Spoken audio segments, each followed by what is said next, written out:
Okay.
make sure phones are on silent.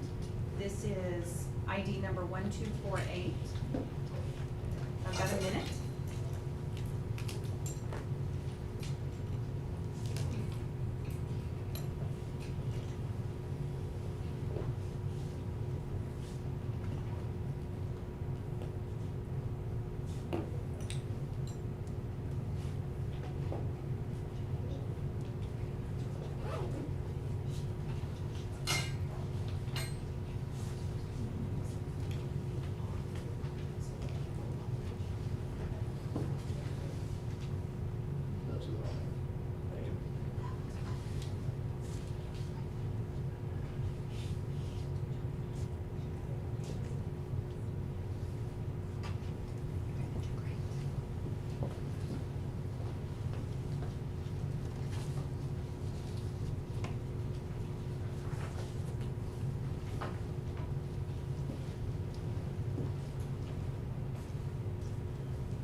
My dish is ready.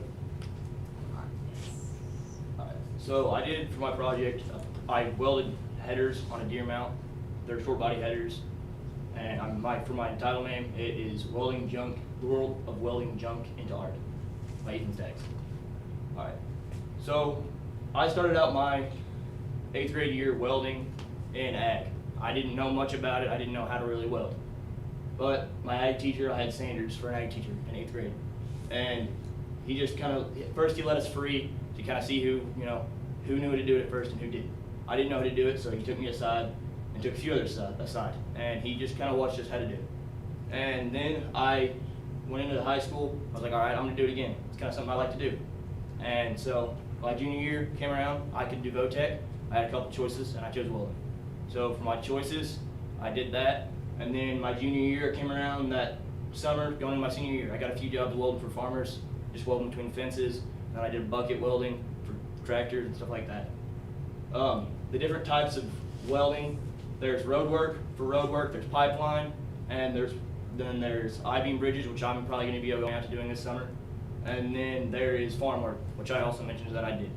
And then there's factory work. We have, just in Willow alone, we have Jasper, Camcor, and we have Caterpillar, who does a few other places of welding. And then what I mentioned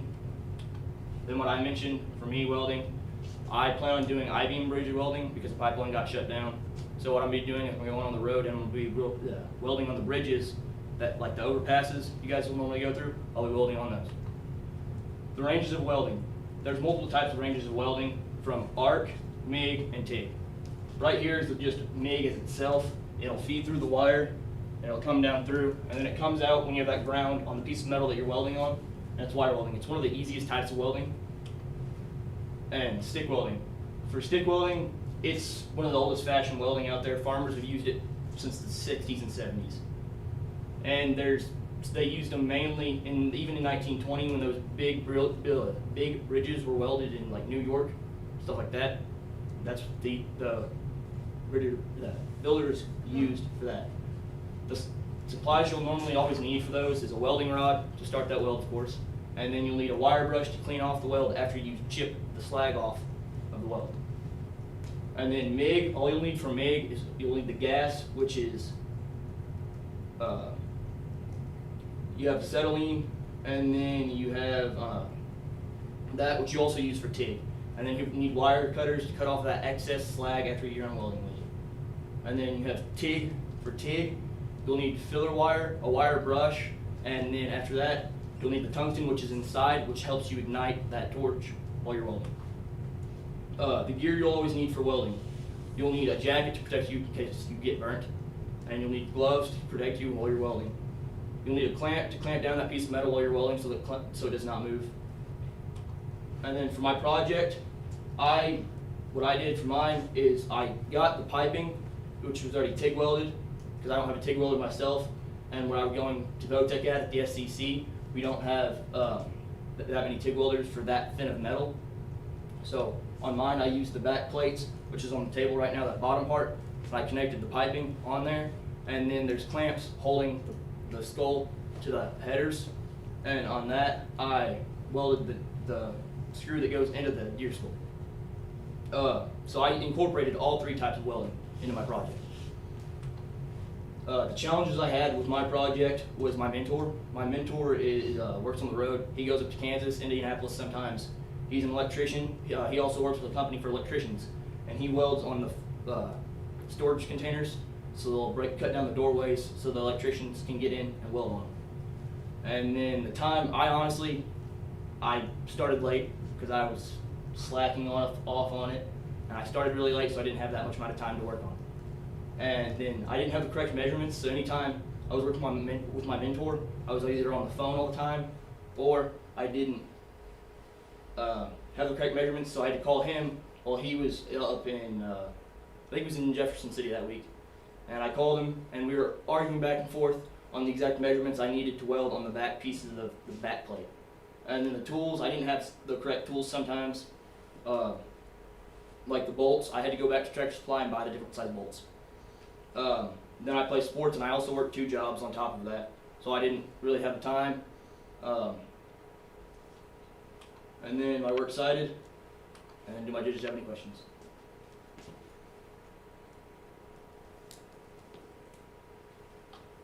Ethan, I know you had a little prior knowledge going into welding before you started your senior projects, but can you tell me something that you learned that was new, that you hadn't done before this year? Drilling and tapping for the systems. I had to drill and tap on the bolts, which I will be using that if I do go on to work on the road for the workforce. What it is I had, for the bolts to go in exactly, I had to drill those on for the nuts right here on the project where they come out. For those to actually hold in, I had to take this out and put a gapping, which was TIG. And I had with the tungsten, which is right here on this, it says the inside piece of for the TIG. I had to open that up so it would stick on properly. Do you see yourself going straight to work or more schooling? For me, I would probably just be going straight to work out the workforce after my senior year. I already have 2 years because my junior and senior year I'm doing it. Now, say I probably want to work my way up in the job force, become one of the plant managers.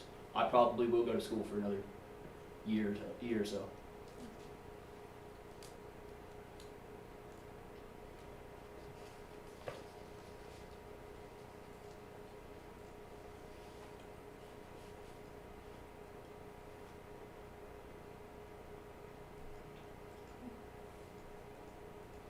Thank you. Good job.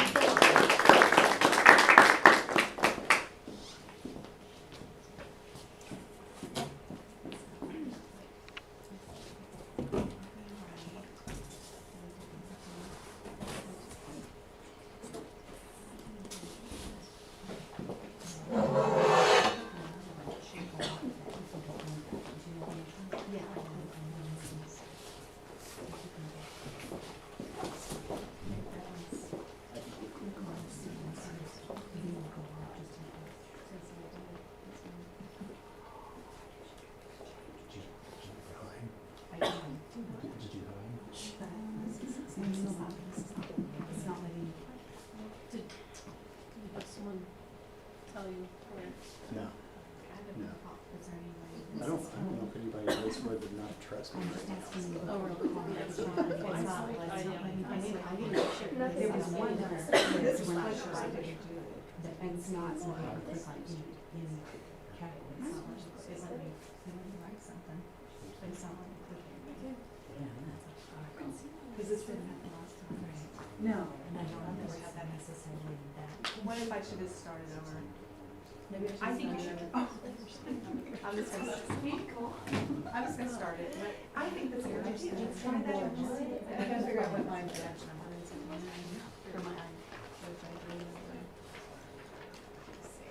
I'll just start it over. I don't trust it. This is the next one, I'm just gonna wait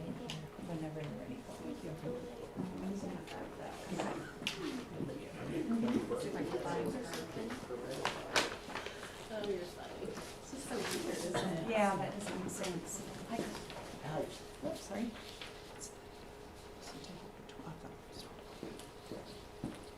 we'll try it again. No, it's not letting you guys. Okay. Did you get back in? It's not, oh, there it is, okay, never mind. Okay. Got it. Maybe so.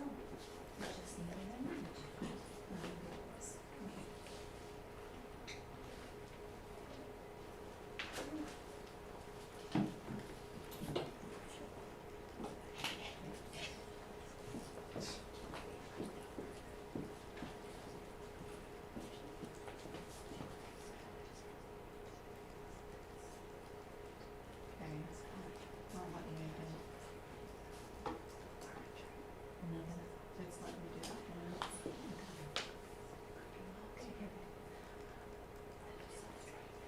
I don't know.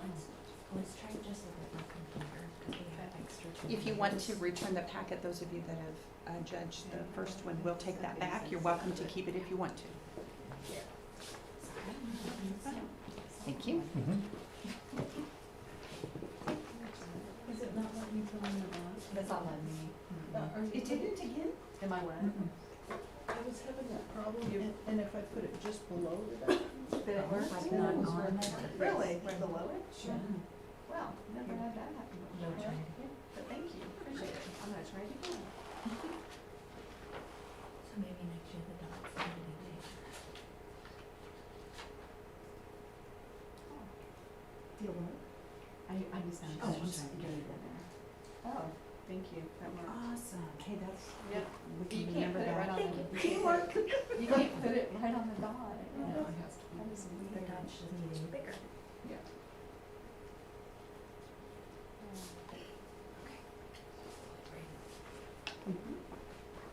Yeah.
reminder that we are live streaming, so everything that you say can be heard. And also, thank you. Cell phones off. This is session 12:15. 12:15.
High school is often seen as a place full of stress and work, as well as a place where young students learn how to become adults.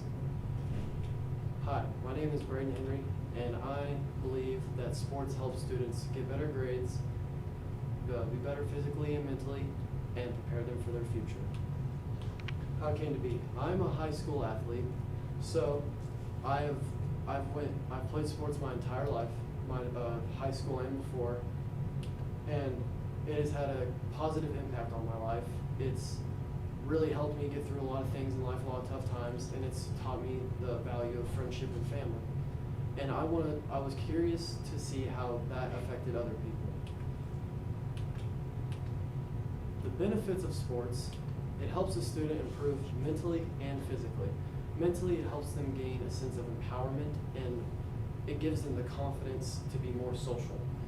When they work with a team, it helps them form bonding skills that allows them to talk to people and make more friends, and even that can benefit them in their future for when they're trying to get a job at a job interview, so they don't freeze up. They can know how to talk to people a little better. Physically, it helps them because it helps them stay fit. 71.6% of Americans are considered overweight, and 45% of students don't play a sport in high school. We could drop that number if we were able to allow more, or students would participate more in sports or try and put themselves out there to be more fit and physical. It helps them learn in class. Classroom behavior improves because of sports. Usually a student who is very energetic, has a lot of energy, and has no way to exert it really. Sports helps with that because sports allows them to exert some of that energy on the court or on the field or anywhere. It allows them to get rid of all that built up energy in their mind that really helps them not focus in school.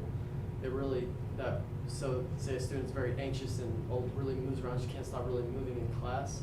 Sports will help them because they're able to exert more energy and focus on that, which will help them kind of calm down and get more focused in school. It improves students' well-being. Sports allows a student to take their mind off stuff and focus on what they're doing, so they do it right. Sports can really, it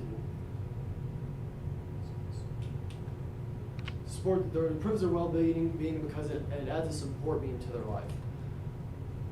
Students or student athletes, people who decide to play sports, they are competing against other people every single day. They're competing against guys across from them for a starting spot. They're trying their best. They're putting in all their effort, and that can really help somebody form bonds and help them make friends. It adds a sense of competitiveness, and sometimes that's really good for a person. And for my project, I decided to make a football technique video. My football video covered offensive line technique, defensive line technique, wide receiver technique, and kicker technique. In this video, I would first explain the move that my teammates would be doing. I explain the move to them, and then I would allow them to demonstrate the move to get more sense of how it would work for somebody who is watching it.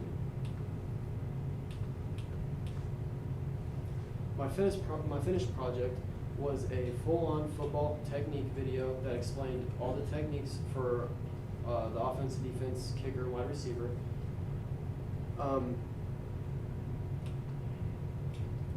I edited the videos. I made them edited so they'd be more appealing, so it wasn't just a complete cutaway to the next thing, so you didn't have to really get dragged along through the whole thing. So somebody might want to keep watching it and not just have to be like, oh, it's just a video that cuts next to the next one. Some of the challenges I faced, one was gathering everybody. I had to gather everybody. I had to drive to West Plains to get my defensive lineman. I had to drive all the way to Houston to get my offensive lineman, and I had to go around Willow to get my wide receiver. And I decided to get up decently early because I had work at 1 o'clock, and I had to get up early because I wanted to have enough time to prepare and get all my videos together, so we had plenty of time to reshoot and refilm. And surprisingly, football players don't like being woken up very early on a Saturday morning. They were pretty mad at me at first, but I bought them breakfast and they were happy, and we made the videos. My second challenge, I've never edited a video in my life. I've never had put together videos. I never wanted to edit them, put them together, make them appealing for anybody. I had made these videos for middle schoolers. I made it so that because middle schoolers, they can get very discouraged to play high school sports because they're coming up into a whole new thing. Usually they get very discouraged with themselves because they don't think they're good enough to play, and they might think that they're just going to get bullied and pushed around and they're not going to have any chance of playing. I made this video to help them kind of understand the game of football a little better so that they can get a head start on it and be able to kind of keep up with everybody and still improve better and still do well. My third challenge was finding the right people. I have a ton of teammates in football, but I really wanted the right people. I wanted the people that were going to try their hardest and not just goof around the whole time. I wanted people who were going to take this as seriously as almost as a football game. I chose my offensive lineman because Landon Crutchington. I chose him because he played alongside me all year. I could trust him to know what he was doing because I went through every practice with him, and we always went hard on the offensive line. I chose Gennady Duko because I went up against him every day in practice. He was a scout team person that went against our varsity, and he was the hardest person I ever had any time blocking. And like even in games, he was the person that gave me the most trouble out of everybody. And so I definitely wanted him because his technique was almost flawless. My third person was an upcoming freshman. I'd play alongside him a little bit, and he knew exactly what he was doing, and he did it well. So I decided to put him in the video because I knew he would be able to do good. In conclusion, I do believe that sports really help students' lives. I believe it helps them improve mentally and physically. Sports is not just a brute thing that goes on Friday nights or just a long event that is kind of boring. It really builds relationships for people. It really helps people move on from stuff or get through certain things. It can really help somebody develop into the person that they want to be. Thank you. Do my judges have any questions? Yes, are you gonna go into coaching? I thought about it a little bit, and it might be something that I want to do a little bit later in life. Brayden, where is this video available at? I have it right here, if Okay. you'd like to watch this up. Okay. You can skip through it if you like. Oh, okay.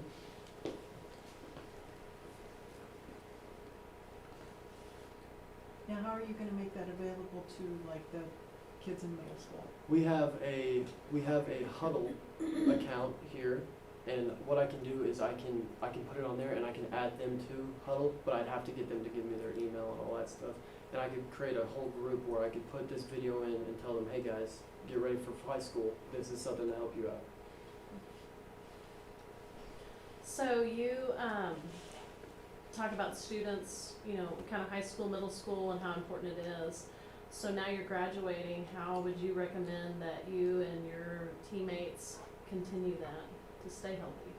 To stay healthy. Yeah, and also you talked about how it helped you, whether it be leadership or whatever. How do you continue that after you graduate? I believe in setting an example. I believe that my teammates I believe that us as seniors have set a good work ethic example. We haven't been lazy. So I feel like if we really drill that into our teammates' heads, which we did over the summer, I feel like they'll be able to carry it on to the younger people so they can continue to keep it going so we don't just get discouraged. Is it not loading? No, it's okay. It's all right. It played the whole thing. It played, and now it won't play because we won't watch it. That's all right. That's okay. I'll catch it later, okay?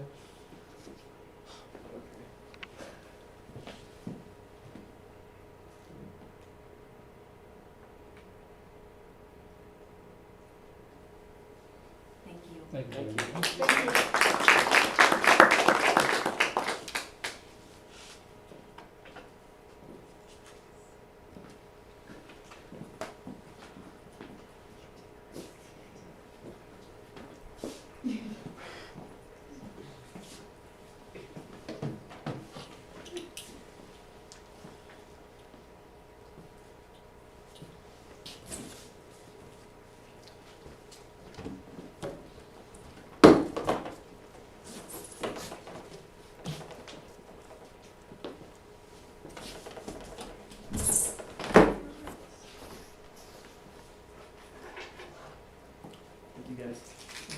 Thank you.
Sure. Thank you. We'll take your packets if you have them, or you're welcome to keep them.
reminder, we've been asked to continual reminders. We have a couple of minutes yet, a few minutes yet before you start, but a reminder that we are live streaming, so everything that you say can be heard.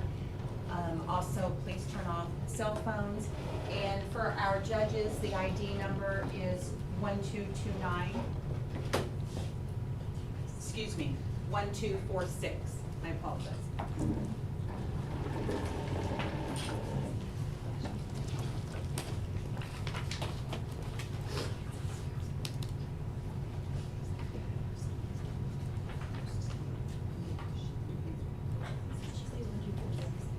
One, 2, 4, 6.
Wayne, is the lighting good? Good with it.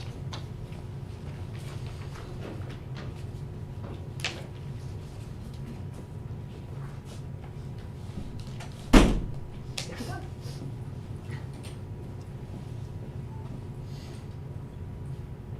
Are my judges ready? On a beautiful midweek morning in 2018, there was a man in Cincinnati that walked into an office building and blended in just like everybody else. He had on a suit, a briefcase, and sipped coffee just like everybody else. But he was the only one that knew that everybody's lives was about to change. In his computer bag, unlike everybody else, he had 250 rounds of 9mm ammunition, along with extra clips. For the next 4 minutes, everybody's lives changed.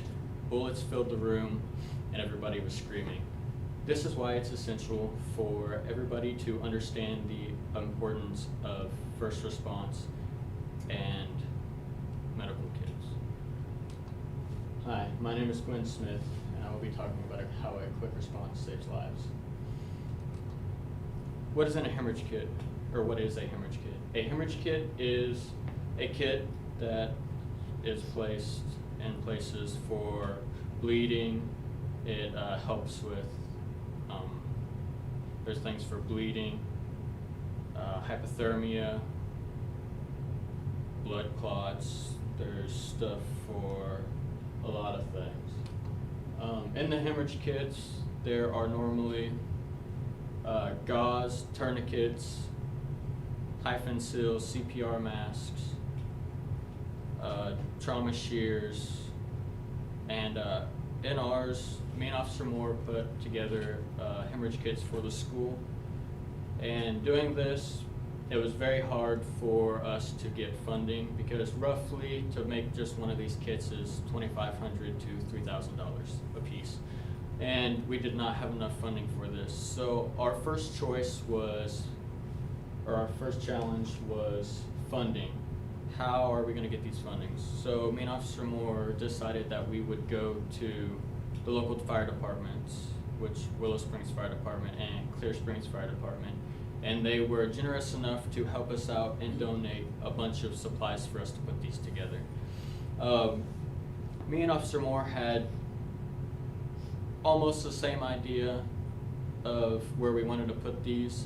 We didn't get to put as many of them as we wanted to, but we got them in our main AED stations, such as in the elementary school and by the cafeteria in between the bathrooms, there's one there. In the high school and middle school combined where the stairs are, where the AED station is, there's also one there. And then we also put one on every bus. Throughout this, me and Officer Moore had an amazing time. We spent a lot of time together putting these together. And it helped because I didn't know what I was going to do, and luckily Officer Moore told me that he's been wanting to do this for several years now, and I was just happy that I finally got to help him with this. In our kits, we decided to make it as simple as we can. We went with trauma shears, a grade 7 tourniquet, a cat-like tourniquet, pressure bandage, gloves, gauze, CPR face shields, and hypothermia blankets. And we packaged these individually, that way in each kit we could fit multiple of them and they were more organized, so whenever you find one, you can just grab one and go. You don't have to worry about trying to grab what you need. As long as you have the bag open, you can grab one of the bags that's in there. In each kit, we have 8 of each of these in there, and then we also have extras of the pressure bandages, gauze, and we have an extra quick litter for carrying people to safer locations to treat them. Emergency medical services, EMS, they go by a code. It's a color code, and they call it the color triage. And each time they come upon something, they go over the colors green, yellow, red, and black. Green being they're okay, they don't need to be helped right away. Yellow being they need medical attention, but it's not as severe as others.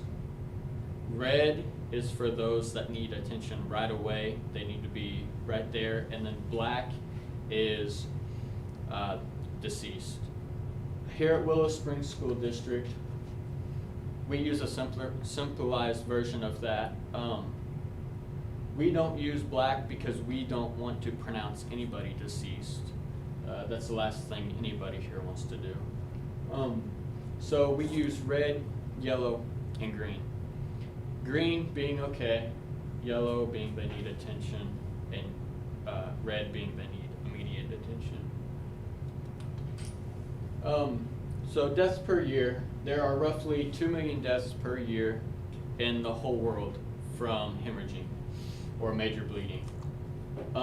Death ratings, there's roughly 1.5 million in the whole world, which is a lot, and 60,000 just in the US. And here my graph shows roughly from 2000 to 2020, the difference in deaths due to hemorrhage or major bleeding with the population each year.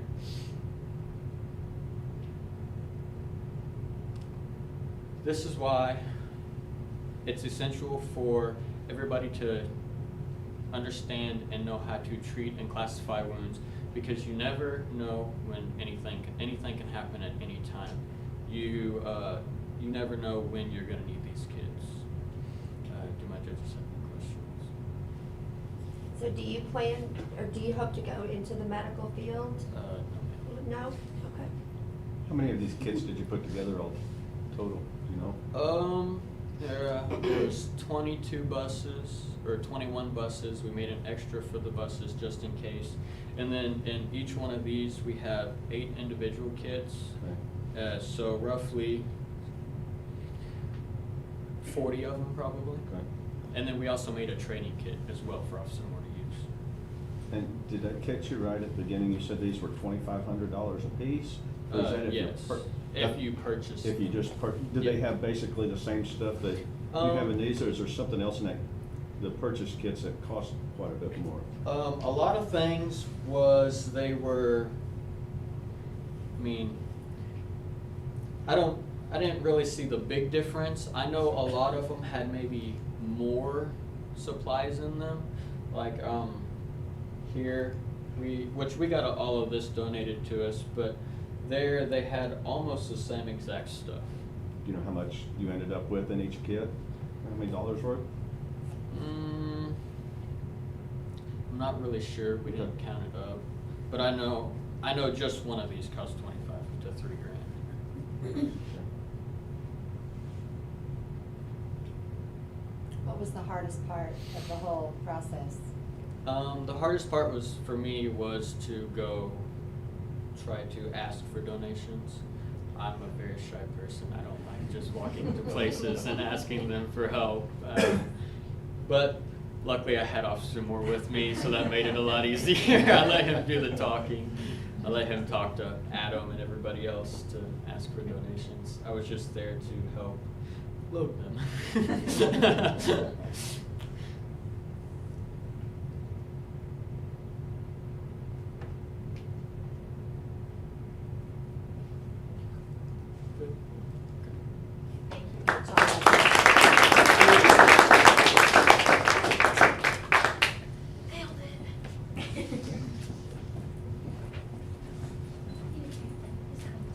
Judges are welcome to keep his packet, and if you want to give it to us, we can take that as well. More head support.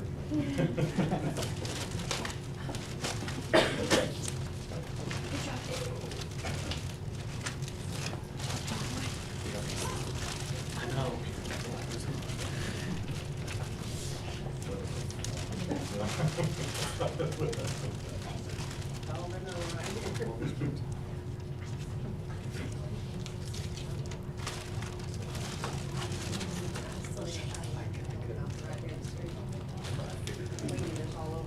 That was my biggest habit. It's okay.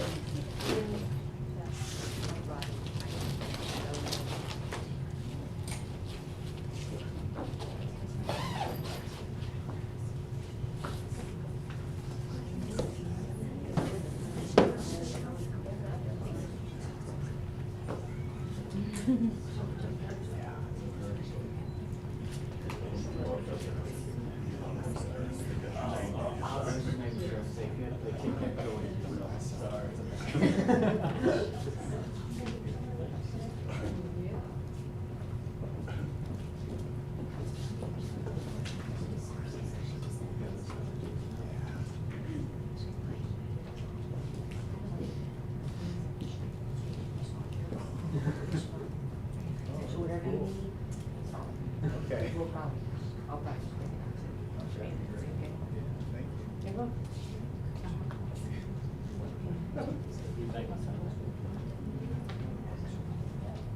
It felt like 10 years. It felt like very close. I say it was close last time.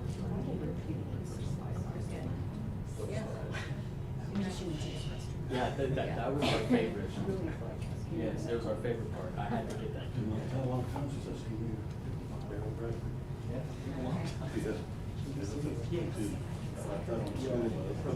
I'm gonna go change.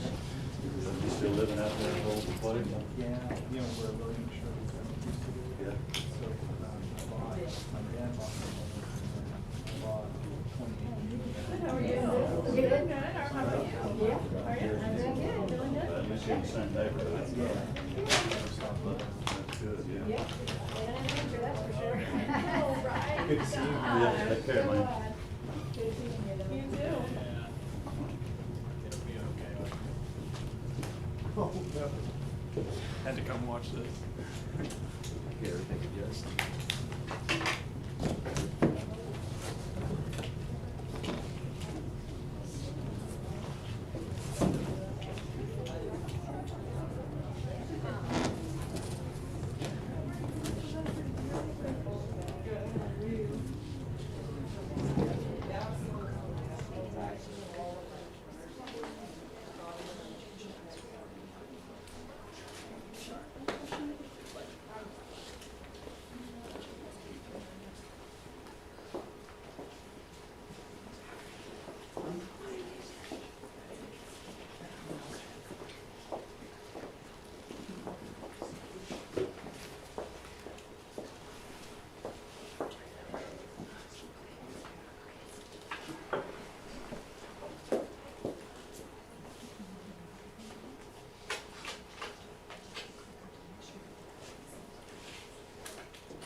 That's not mine. No, I think we have the wrong one. Sorry. Of course we do. Yeah, that would be a little difficult to read. Melvin. Thank you.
Back seats back here, are there?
My judges ready?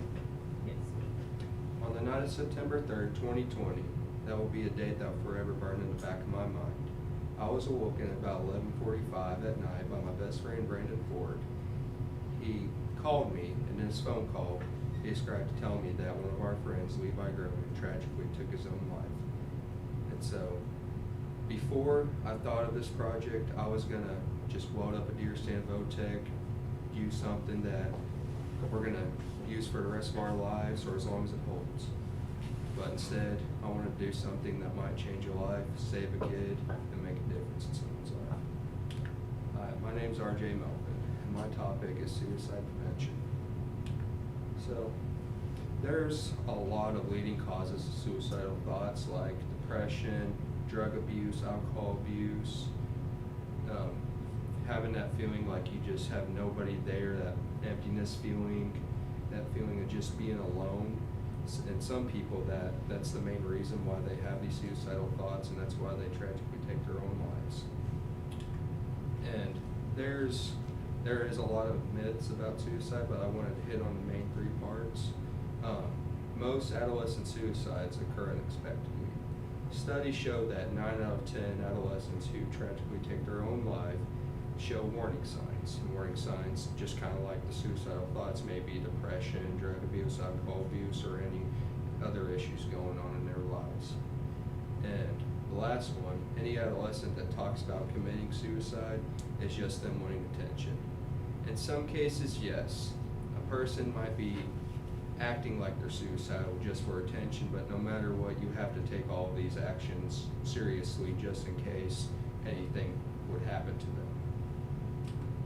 And I kind of wanted to hit back on this topic because I believe that Levi was one of the 10% of the statistic. Levi was always the happiest kid you would ever see. He was always laughing, joking, just making conversations, doing some of the silliest things you could imagine. And so, for my product, me and Officer Moore, we composed a survey, and before we did some research on a few others. One of them was the SOS Signs of Suicide Prevention Survey, and the other was the Columbia Severity Scale. Both of these surveys start off with just simple questions, like on the SOS, it asks your age, gender, and then it just starts going into simple questions. But if you answer yes to any of them, that you will be scored a point, and depending on how high your score is, depends if you need immediate attention or if you can wait a little bit to receive attention. And so we brought in 3 counselors from OMC because we didn't know how big the day might turn out that we sent out our survey. And so we took the questions from these 2 surveys, put them in our own words, and then put them all into just one Google form. It consisted of 7 questions, but question 7 had 2 parts. Now, the first few questions are like the other 2, simple. Just basically ask if they feel like they've had a lot less energy in the past month, or if they feel less pretty or less smart than others, or like if nothing is fun for them anymore, they just aren't interested in anything. Now, question 4 is where it starts really hitting mark. Question 4 states, in the past month, have you wished you were dead or wish you could go to sleep and not wake up? A little under 50 kids in this school said yes, and over 150 said no. Question 5 states, in the past month, have you actually had any thoughts about killing yourself? 28 kids said yes, 189 said no. That, if you realize that this might be a small school, but that's still quite a bit of people. That's a classroom full of kids that are thinking this way. Question 6 states, have you had any intentions on acting on these thoughts of killing yourself, as opposed to you have the thoughts, but you definitely would not act on them? 5 said yes, 42 said no. And then question 7, have you done anything, started to do anything, or prepared to do anything to end your life in your lifetime? 44 kids said yes, 163 said no. This is the one that has the second part, and basically it just says in the past 3 months. 11 kids said yes, 193 said no. And I really want to thank Officer Moore right now for helping me get through this, because I believe this project was great. We helped some kids, we hopefully changed lives, saved a life. So thank you, Officer Moore, for everything, for helping me with this. Now, there were multiple challenges in this. One was emotional challenge. There's some days I can have a full-on conversation about Levi with other people, and there's other days that whenever I think of them, I just want to start bawling my eyes out.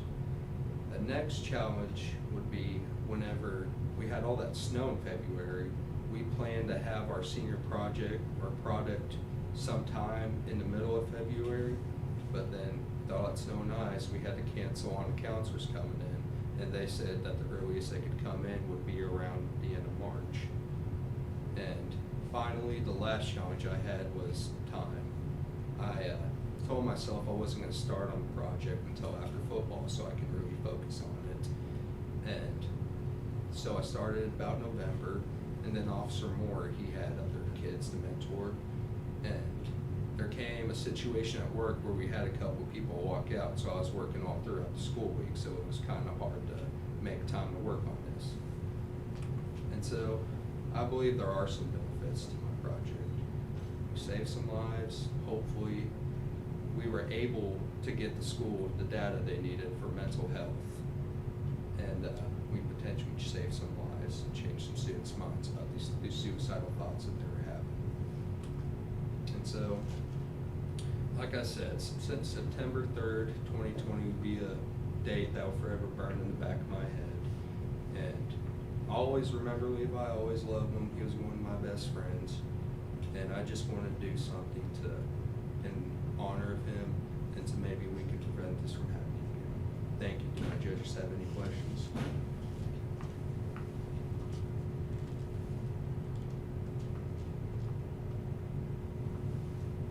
Was the, how did you determine which kids took the survey? Well, we had to email all of the high school parents to make sure it's okay, and then some kids opted out, and so besides the kids that opted out, we sent them to all the high school So it was students. completely voluntary? Yes, sir. And you had 200, just over 200 kids that volunteered? Yes, sir. Okay. Good question. So when you had the students that were suicidal that day or had thought of it, what was the process after that? What was the process after that? That would be a question for Officer Moore, because this was a bunch of confidential information. I mean, did they see a counselor? Oh, yeah, I saw a counselor. Okay. Yeah.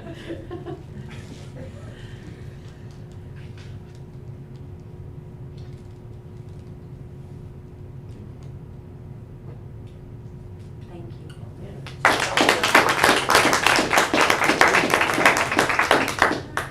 What's the project ID on this one? It was 1229. One what? 229. 229?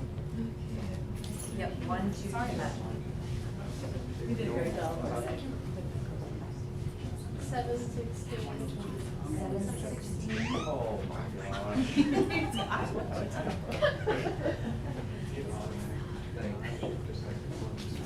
Uh-huh. And so we were all like, Google Forms, did all that. The last two practices I had, it was over 8 minutes. Good, how are you? I'm all right. Oh, yeah. All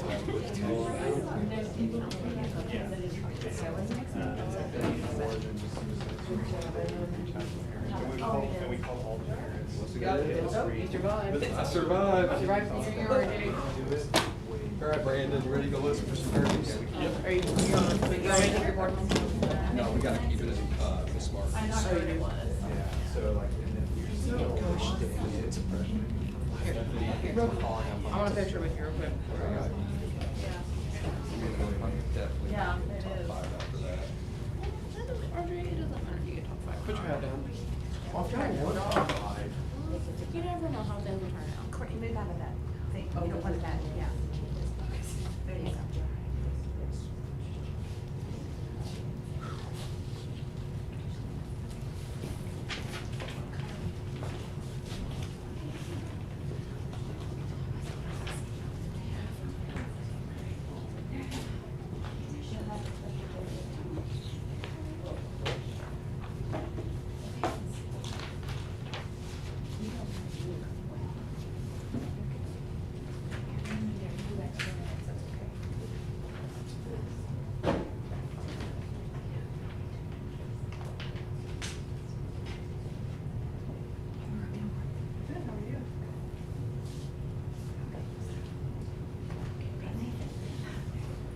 Just click the blue button that says here. Is that how I do this one? Yep. Okay. I'm assuming. Okay. Okay, we've got time if we mess it up, so it's okay. Yep. All right. Awesome. Easy enough. You're welcome.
Y'all doing okay?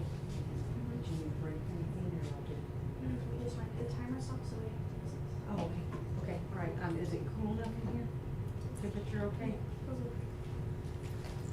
You know me, I usually have it like the art do. Sounds good now.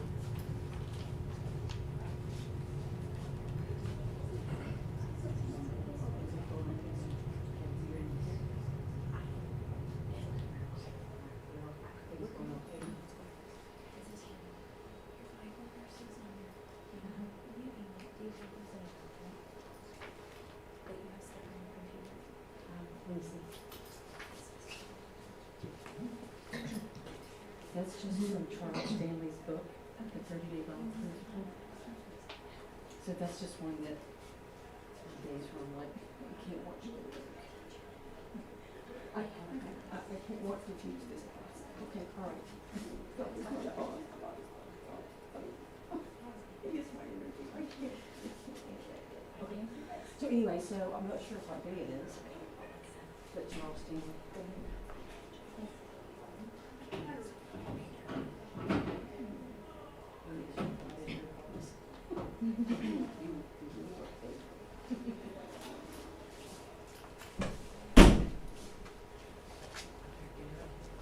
Are you ready? Let's get this done. Okay, I'm gonna get out of here so I can make sure everybody else is.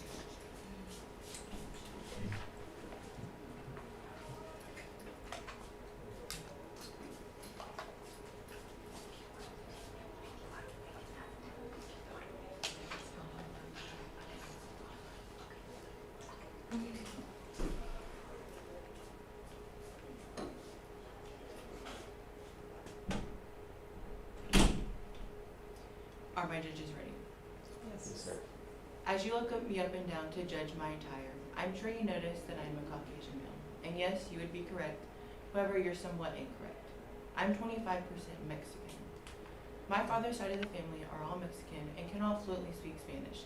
This makes me feel pressured to have to understand and know the language, but I don't. Being around this side of the family was the only exposure that I had to any other language in English. And I actually wasn't offered the chance to learn a second language until I entered into high school. And even then, I believed that it was too late for me to learn to fluently speak a second language after having one crammed into my brain 10 years prior. Good evening. My name is Dakota Leslie, and tonight I'm going to be discussing with you whether or not we should be teaching our kids to speak a second language in elementary school. This is It's Time to Learn Kids, better known as Es Hora de Aprender a los Niños. Now, I'm not saying that we should be forcing our kids to fluently speak 2 languages. However, we should definitely be introducing them. Currently, the Willow Springs Elementary School does what are called small groups. Basically, what this is in each classroom, the kids will split up into 4 separate groups and work on a separate activity for about 15 minutes until they have to rotate and work on something else. So, in one of these groups, the kids could work on learning a second language, whether it's with the A+ tutors, a teacher, or even on the computer. It could also be introduced as an extracurricular class or activity. So just like kids enjoy doing art, PE, and music, I think they would enjoy learning a second language equally as much. And learning a second language can come with so many benefits, and which you will hear later on in my presentation. Now I know what many of you may be thinking. Why should we be forcing our kids to learn a second language instead of just focusing on their main language? Or won't the child just get confused and mix up the 2 languages? However, to your surprise, children can actually learn a second language faster than their parents. What? Wait. That's crazy. I don't believe it. Well, you better believe it, because kids' brains are still developing, which gives them more room to grow and store new information, making this learning process a breeze for them. Learning is language is the most common way of interacting with another person, and for children, this begins naturally. Our brains come hardwired with the ability to learn and speak a second language. Let me break it down a bit. As babies, we're all born with millions of brain cells which we will use the rest of our lives. In these brain cells, we have what are called dendrites. Dendrites work with other dendrites to cause connections which are called synapses. Dendrites and synapses both work together to cause stimulation to the brain. And new technology has actually allowed scientists to see the physical differences between a brain that has received stimulation and one that has received very little. And if the child's brain does not receive stimulation, it can actually be a make or break situation. So learning a second language on top of the child's first language can cause a great deal of connection and a great deal of stimulation. And I'm not saying it's 100% accurate or true, but a child's brain that has received more stimulation is more likely to be academically enhanced, and school will come easier to them. From the day a child is born to age 9, there is an opening for enhanced language development. And typically by the time a child is 7 to 8, they have actually mastered their home language. Children learn and adapt to whatever language is being spoken around them, whether it's by parents, teachers, caretakers, their siblings, or even friends. And they also learn to use the language for various purposes, such as following rules, like when to speak and when to remain silent. Developing bilingual competence entails acquiring 2 communicative skills in 2 different languages and knowing when to switch from one to the other. So you might think that a child would mix up the language. However, bilingual children develop what is called code switching. Code switching is a process in which the child receives signals to the brain to switch from one language to the other. This is solely based on their relationship with that person, and it's usually obtained by their parents or their bilingual friends. Most children are born with the ability to learn and speak a language. However, some are born with disabilities, otherwise known as language impairments. In my research, I took note of 3 different studies that took place. The first one being over children with SLI, or specific language impairment. One group was being raised in a bilingual household, and the other was being raised in a monolingual household. Neither group showed no further difficulty than the other. The second study I took note of was over children with Down syndrome. One group was being raised in a bilingual home, and the other was being raised in a monolingual home. In this test, they both performed equally as well. And the third study was over children with autism spectrum disorder, or ASD. One group was, of course, being raised bilingual, and the other was being raised monolingual. Scientists compared the vocabulary test scores of these 2. Both were very similar, concluding that bilingualism had no adverse effect on children with ASD. So obviously many kids are being raised bilingual with these impairments, so why aren't more being raised this way? It's because their parents are too afraid that their child's delay is only going to worsen after learning a second language. However, bilingual parents should actually be encouraged to teach and speak their home language around their child. This can give them a sense of who they are and what their family's culture is. There were 60+ studies that showed the benefits of those who are being raised bilingual. Things like having better control retention, a better memory, a greater awareness of the language they're actually speaking, more abstract thinking, and a greater sense symbolic presentation of their skills. I decided to interview my mentor, Lily Beth, because I'm sure that she has actually experienced some of these benefits without even realizing it. During our interview, I asked her questions which regarded her opinion on the topic of teaching kids to speak a second language in elementary school. I also discussed with her if she has ever had or seen some of her students have benefits from taking her Spanish classes. Miss Lily Beck is a Spanish educator at Willow Springs High School. Lily is a traveler. She's been to many countries outside of the United States where English was not spoken. Going to these places, she said she's felt more confident because she knows the language and understands it and can adventure around without feeling scared or lost. She's also been able to help other people by translating for them because they don't know the language. She's also seen some students improve in their English language arts classes from learning how grammar is used in the Spanish language. And she has even had graduated students come back and tell her how they have been able to help people in the real world. So for my product, I wanted to create something that I could leave behind for students or teachers to help themselves learn a little bit of Spanish, and maybe even gain some of these benefits.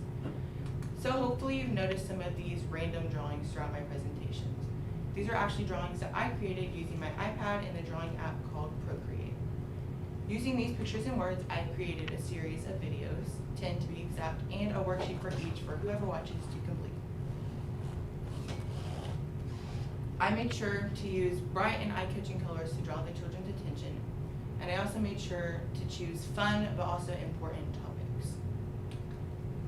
Now, I will admit I faced quite a few challenges throughout this process. Initially, I thought that this project would be simple, easy, and over in no time, and boy was I wrong. First, I had to learn how to digitally draw. I learned how to do this by watching videos on YouTube of other artists and seeing the techniques that they use to make this process easier. I also had to read up on articles about all the little icons you could click on to use for a specific thing to make this easier as well. Many people think that this is a super easy process because it's online and it's supposed to be easier. But I've been doing art for as long as I can remember, and it's a completely different feel compared to drawing on paper or painting on canvas. Plus the added factor that you have to choose the correct pencil, pen, or brush that you're using, and you have to get the colors just right so it looks perfect. Secondly, I had to learn how to use PowerPoint to actually turn my pictures and words into the videos themselves. First, I started by using animations and transitions to actually make my animals disappear and appear. And then I use what is called rehearsed timings to actually set up the videos and make them play on their own. So first, what I would do is I would add the audio to the PowerPoint, and then I would go to rehearsed timings, play it, and then I would click through my PowerPoint so that the audio would line up with whatever picture was on the screen at the time. And then I would save it, and it would be there perfect in just the video all ready to go. And lastly, but certainly not least, I had to find the time and motivation. I work 40 hours a week, and on top of that, I have school, and I have to try and spend time with my family and friends. Excuse me. Sorry. I work 40 hours a week, and I have to spend time with family and friends, and I have school. Now that I've introduced you to this topic, what do you say? Why don't you be the better parent and give your child's brain the stimulation that it needs for this enhanced language development, and maybe even give them the benefits of a better control of attention, better memory, and more creative thinking. All they need is a little bilingualism. And like I said, I'm sure you didn't tell that I was Mexican. It's very unobvious, but I am, and I wish that I was offered the chance to learn more about my family's culture and our language as a kid. Thank you. Do my judges have any questions?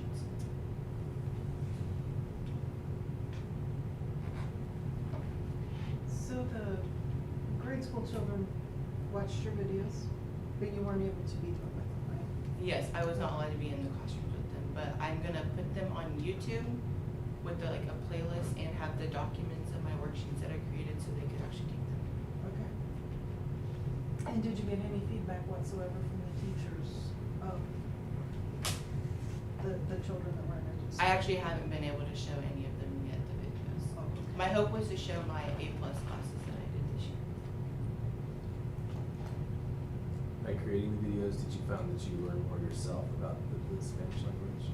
Actually, I already knew like all of the stuff that I was putting Uh-huh. in this because I took Spanish 3 years prior, so I Gotcha. actually knew all that already. Alright, I see.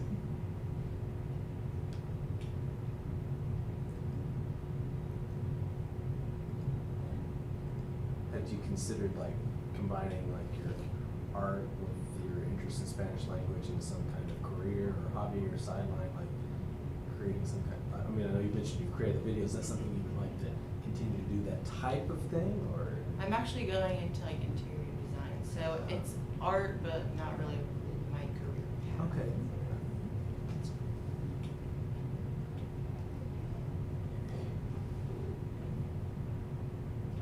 I have one more question, sorry. Yes, no, you're I was looking at the Test Me, is that the tablet you used to create some of these? Yeah.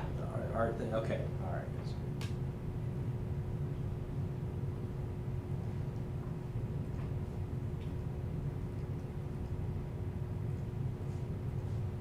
Thank you. Good job.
Olivia, Levi, find place to sit.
lighting good? Do you like, will this work for you, this light off and those on?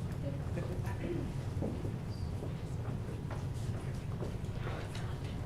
Just a reminder, we are live streaming, so whatever you say may be heard. This is ID number 1225 for our judges. Sorry, 1245. 1245.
Start in about a minute.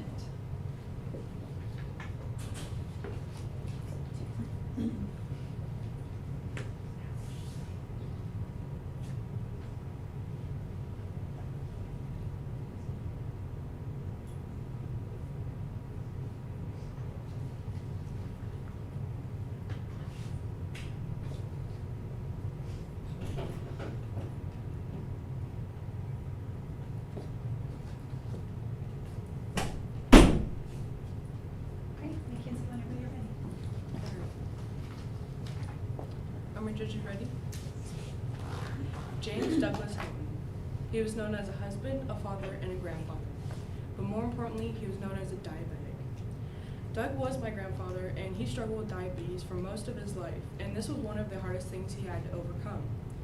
In his early ages, he was quite fit and did not struggle with any weight problems, but as he got older, he tended to gain weight.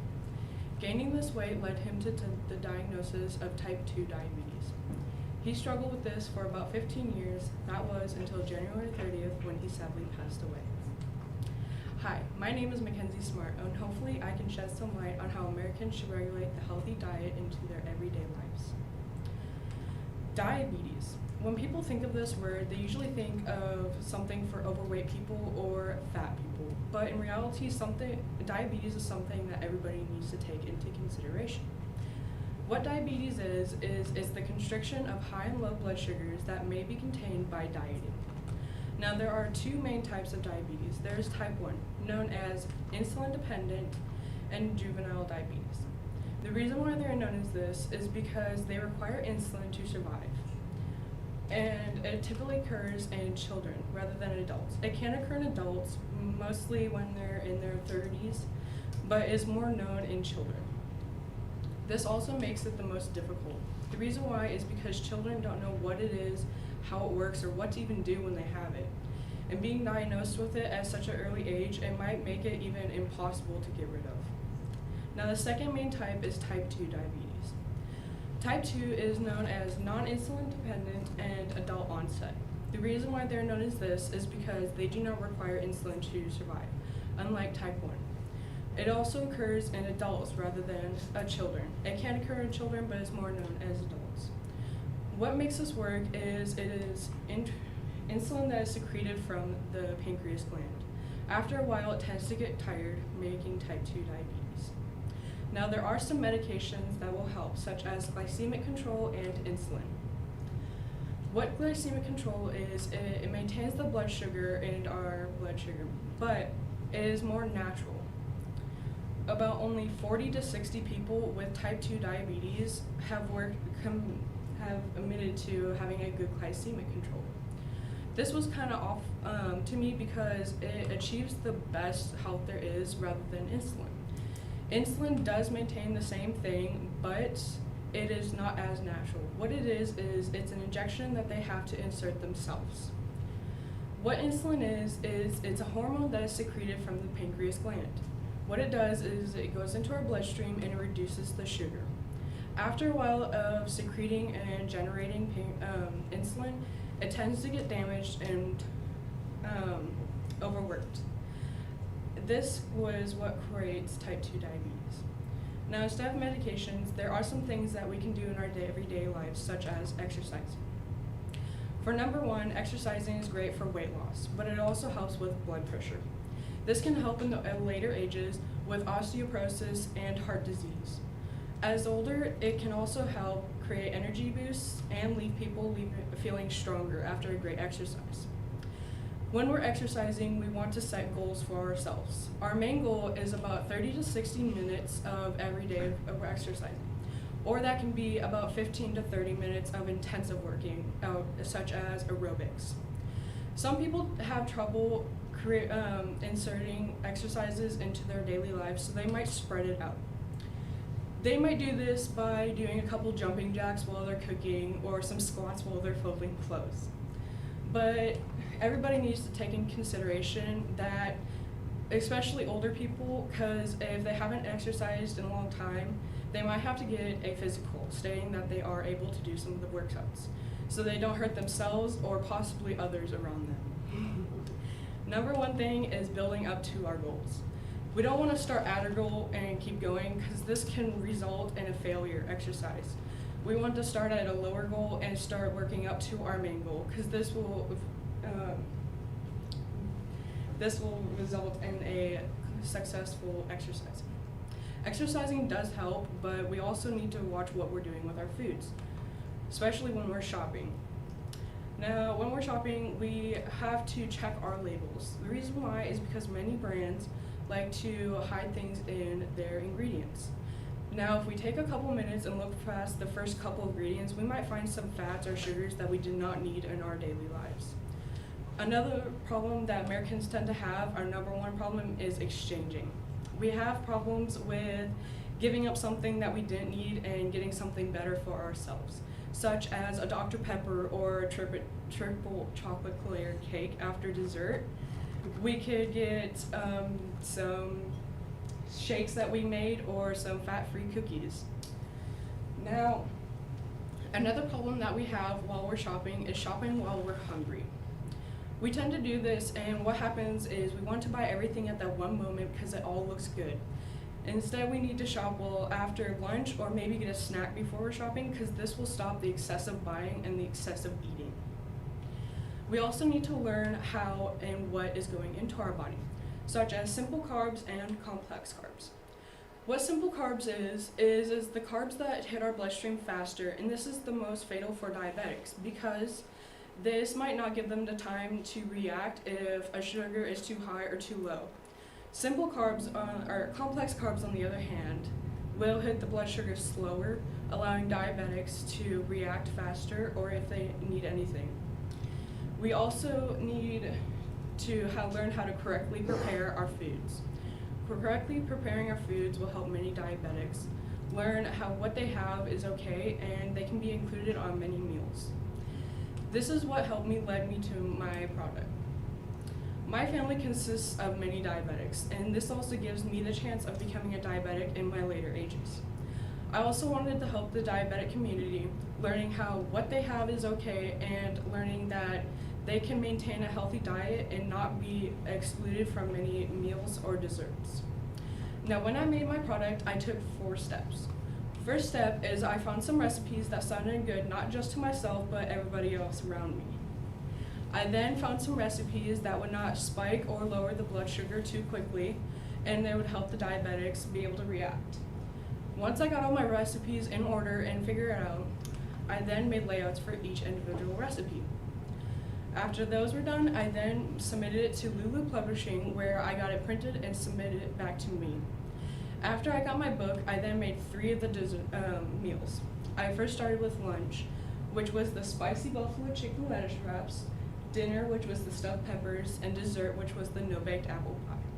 I did include the breakfast meal with me, which are the banana, carrot, and pecan muffins, and what is included on this is the whole wheat flour, baking powder, cinnamon, soda, salt, canola oil, brown sugar, egg, sugar-free yogurt, carrots, bananas, vanilla extract, and pecans on top.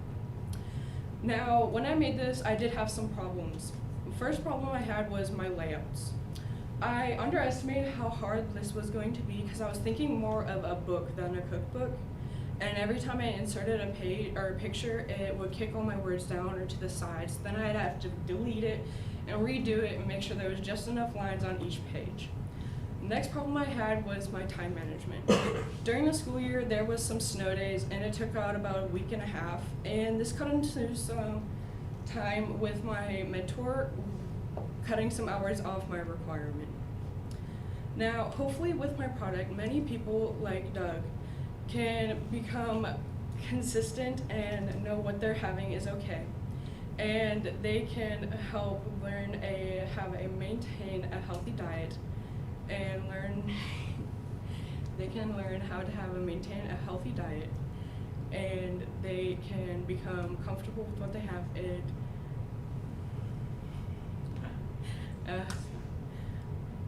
they can live a long, happy, healthful life and have a tasteful one as well. Thank you. Do my judges have any questions? And your paper said that you came up with 5 of your own. Yes. Is that something that you created yourself, or? Yes. Okay. How did you create them? You like to cook? I mean, is that? Yeah, my family is full of cookers as well. My mom works at the senior center. My grandma also works at the senior center, and I've grown up well cooking. And what I did is I learned what the diabetics can and cannot have. So I found some recipes that sounded good, and I took out stuff that would hurt them and put in exchanged them in what would help, like the yogurt and the muffins. I have a question. Did you have any trouble when you were trying to exchange things, finding the right type of ingredients? I mean, like, are they readily available, or was it a lot more expensive for certain substitutes? Some things I did have trouble with was like the yogurt, for instance, because sometimes they had it in vanilla and not just plain. Right. So I had to go find that in some stores rather than Walmart or something. Yeah. Are you gonna try and sell your cookbook? I only have one at the time, but my aunt is also wanting one, so I will be making more. Are you gonna use this in your future? Hopefully, yes.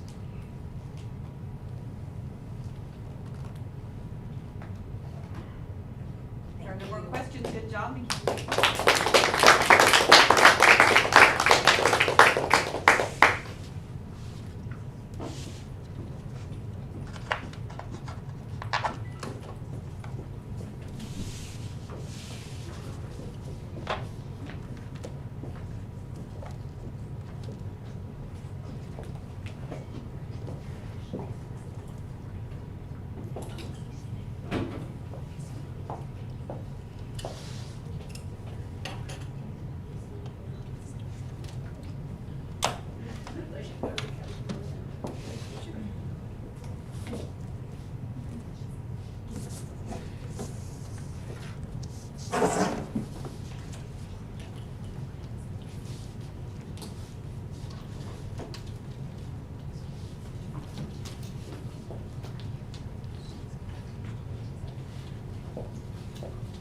Welcome to keep Mackenzie's packet, judges, and if you'd like for me to come and get it, I will get that.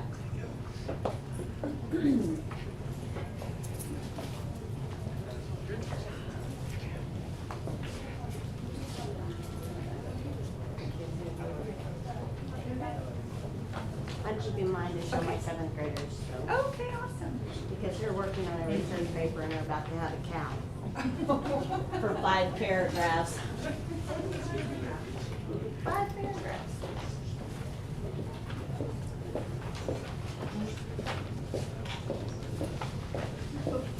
Hello, dear. Oh, hi there.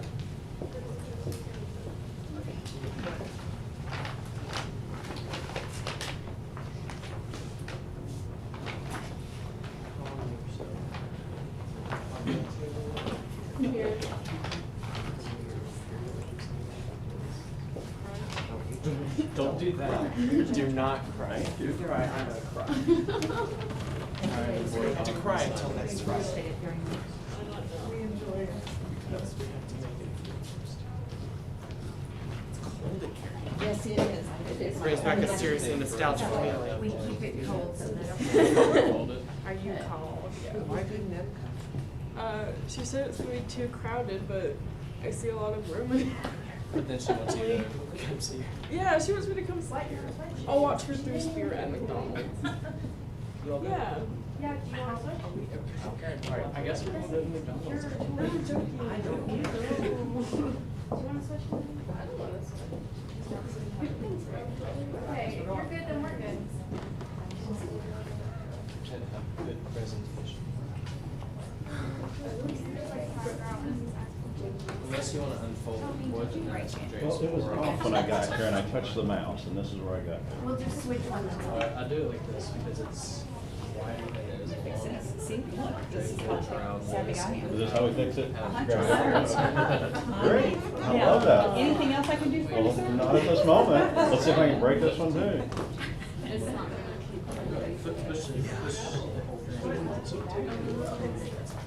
So cover the whole table. Do we have a number for this one yet or not? Yeah, we do. Okay. It is 1181. There you go, we.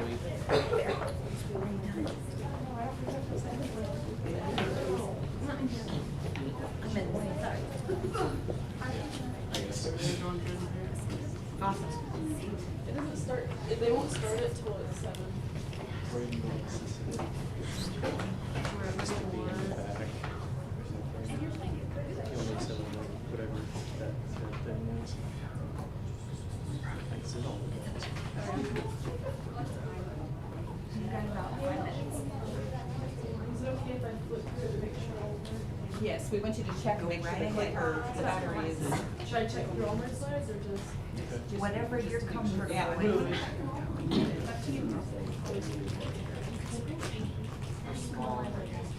I tried to match it with like purple and blue. Sit down here.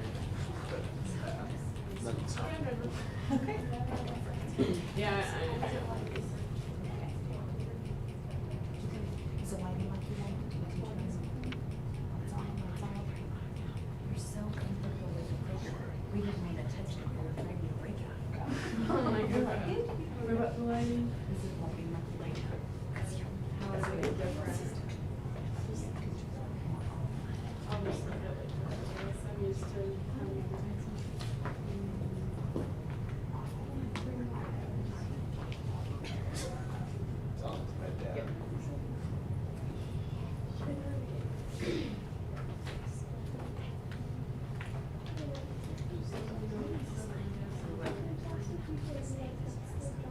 After she shuts the door, she'll just breathe.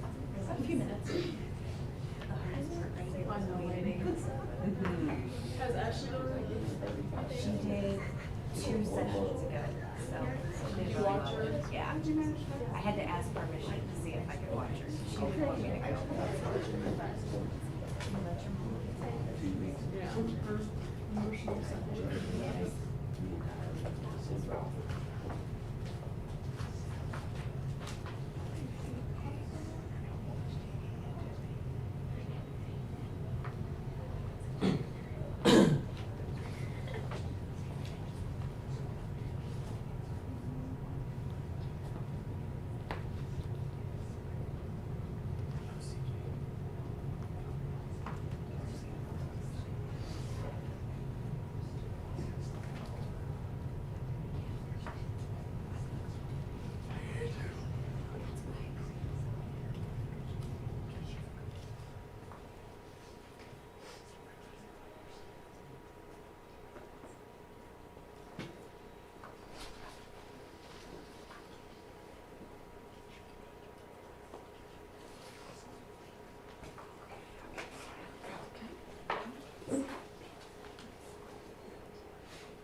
start in 1 minute. Just a reminder that whatever you say can be heard on live stream. Phones on silent or off.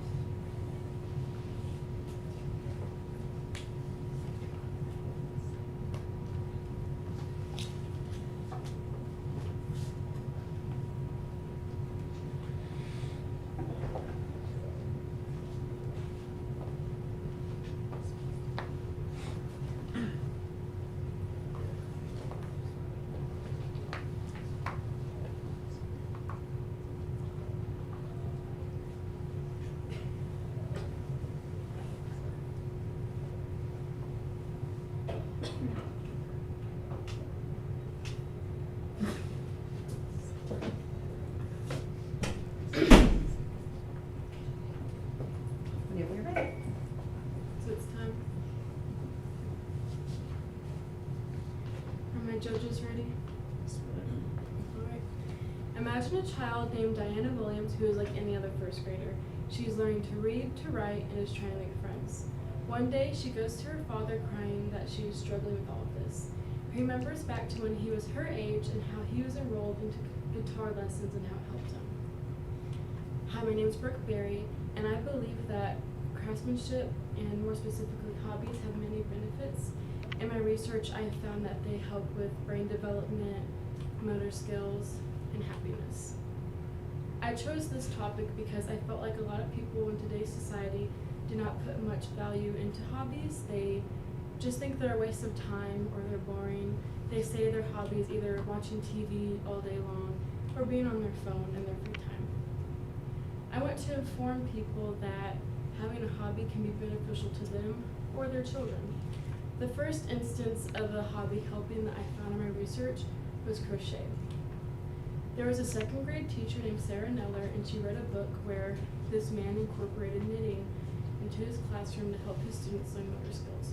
So she just decided to incorporate crochet instead. The way it helped her students, it first helped them with making friendships, and it helped them in many other ways. She had an allotted time slot at the end of the day where she would teach them to crochet, and they became so passionate about it that they would also do it during recess. When they would crochet, they would talk to one another about what they were doing, or just about things that friends would talk about in general, and so they formed friendships they might not have otherwise. It also helped with their self-esteem. They would make these projects, and they would feel very accomplished by it, and it would boost their self-esteem because of that. It also helped their motor skills because as you crochet, you utilize muscles in your wrist that you use when writing, and that in turn helped their literacy. Since their motor skills were more developed, their handwriting was much better and more legible, and that just overall helped them understand writing better. The second instance of a hobby helping that I found in my research was playing an instrument. Playing an instrument mainly helps if you're a child. It can develop your brain quite differently. It can make your spatial reasoning better, your mathematical ability, your memory, and it can help your literacy. Mr. Knapp, who is a history teacher in the high school, also teaches psychology, and he spoke about how learning an instrument forms new neural pathways in your brain and helps you think differently and learn differently in new ways, and it just helps you overall in that way. And as I said with crochet, it uses muscles in your hand and wrist, so does playing an instrument, so that can help with children's motor skills. And it also helps with hearing. There was a research study where they took a group of elderly people, half had played instruments in their youth, and half did not. And they played different noises and sounds, and the half that did play instruments could listen to noises better and catch on that they actually heard anything. So if you play an instrument in your youth, you can keep your hearing for longer. And also, hobbies overall just help with happiness. Let's say you had a bad day at work or at school, and you have a hobby you really enjoy. You can get home and do it and de-stress, and not worry about what went wrong in your day. You can just forget about what went wrong. You can focus on doing your drawing or your painting or reading your book. And it can also give you a sense of self. A lot of elderly people are very lonely. So part of my research was seeing that there were Facebook groups where people could meet other people who crocheted or knitted, and a lot of elderly people joined them. And they made friendships on there or just got friendly interactions, and so that gave them a sense of self, like they belonged to a group. And hobbies also help in flow theory. Therapists use this for patients when they just cannot find a way to relax, and it's a way for them to get away from their problems. One way they used this was a woman had postpartum depression and felt like she couldn't do anything for herself. She couldn't have any me time. She felt extremely guilty. They used flow theory to help her feel like she can actually have time to herself and do things she enjoys sometimes. And last but not least, hobbies have helped a lot during COVID. There was one article that I found where this man was talking about his personal experience where he felt like he wasn't really living life. He would just get up, go to work, come home, watch TV, and go to bed over and over. It just didn't really feel like life to him. So he chose photography and got really passionate about it, and it gave him joy in his life, and he actually felt like a human again. And during COVID-19, there was a huge surge in search results on Google for hobbies and on how to do them because people were really lonely and bored. And so it helped hobbies become more appealing to people. So for all of this research, I decided to make a blanket. I crochet in my free time, and it's a hobby I've been passionate about since sophomore year. And I thought it tied in really well because I had mentioned crochet. So I chose these 4 colors. I didn't buy them from Red Heart Yarn because that yarn is kind of rough, so I went on paintbox.com because it's a softer yarn. And the cool thing about that website was it showed you swatches of the colors directly by each other, so you can see they looked good together. And I used about almost 3 skeins. A skein is a ball of yarn for my blanket. And when I began my blanket, I chained, I think, around 207, and I did single crochet into it to give it more of a foundation so it wasn't as flimsy. And I did the granny stripe stitch, and the reason why I chose multiple colors was because I felt like I would get bored making such a huge object in one color, and it would just be really difficult for me. And as you can see, at the ends of the border with each color change, there are ends I have to sew in. And that's when it was about halfway done. And this is my finished project. And I did face several challenges during my project. One of them being learning how to sew in my ends. If you do not sew in your ends correctly, your project can fall apart and unravel, which would be horrifying and really sad. And the first few ends I sewed in, I did not do them correctly. I would have corrected it, but I couldn't find them, so I'll just deal with that when that happens.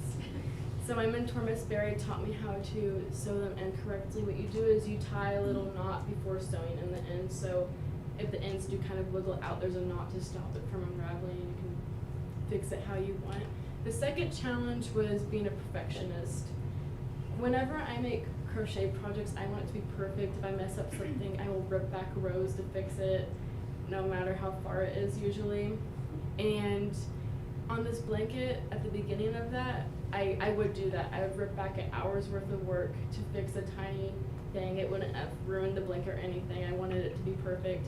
And as I went on, I realized this isn't worth the trouble. No one's going to notice. The blanket's fine, and it's wasting my time. And so that was something I had to get over.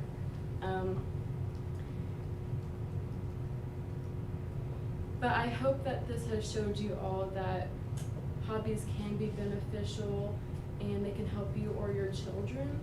To continue the Diana Williams story, how she was struggling with those things such as learning to read and write and make friends, she was enrolled into guitar lessons and made friends there. And with the motor skills she developed, they was able to write better, and it helped her literacy, and it improved her quality of life in school and her learning. And you might say, well, I'm already past that stage of my life. I know how to write, I know how to read, I have friends. Why should I get a hobby? Well, it can give you a sense of fulfillment, of happiness, a time to distress, and you can teach it to your children or grandchildren to help them with these issues, or just make nice memories with them. Thank you. Do my judges have any questions? So I have a question. What got you initially interested in doing this type of hobby yourself, or was you just grow up around it, or? I didn't really grow up around it, but I've always been a crafty person. I've enjoyed pottery, painting, just creating things. So my personality being that way drew me towards it. Thank you. How many hours do you have in this? I have no idea, but at least 50. Really?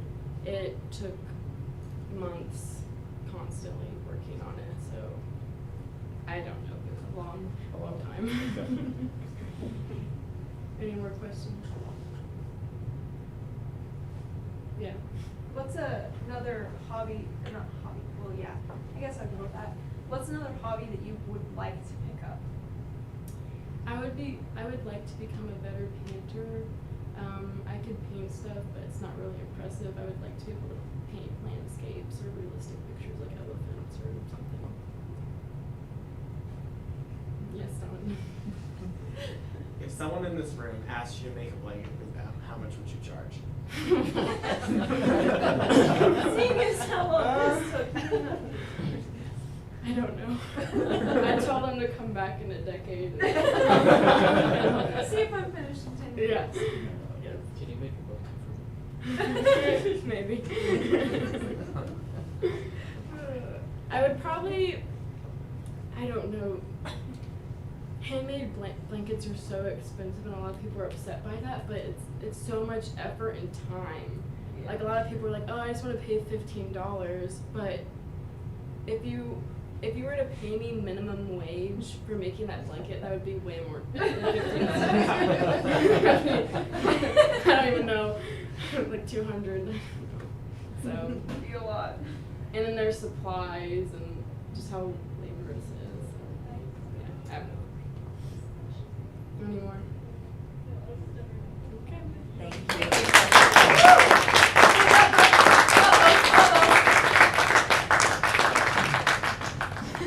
Wow, James didn't even stand up. Yeah, you didn't stand. I didn't know. I have to. You gotta, if they're paying you to do it, you gotta be like in the loop. She's making her shroud, unravel it every night. Come on, follow me. Okay, we gotta go. I love you. Are we going to watch Brooke or Emily's? Huh? What do you mean?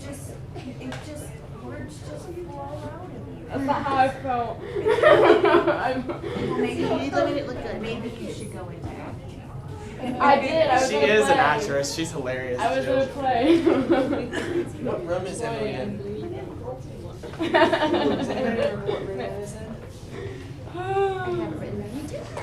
That'd be good. Thank you.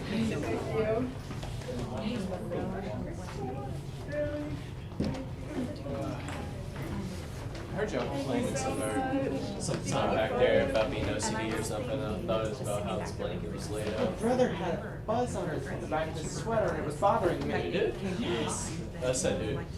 Huh? Who? Emily has a brother. Oh. I was like, I swear. Wait, where are you going? Thanks to walk your baby.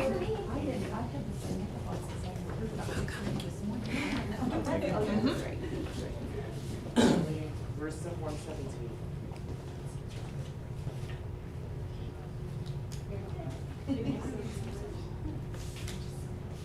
I mean, I kind of was, but at some points I was like panicked. Thank you so much. You didn't That's a lot. stumble. Are we going to watch I this? felt like I stumbled. Are we going to go watch this? Yeah. We gotta go there.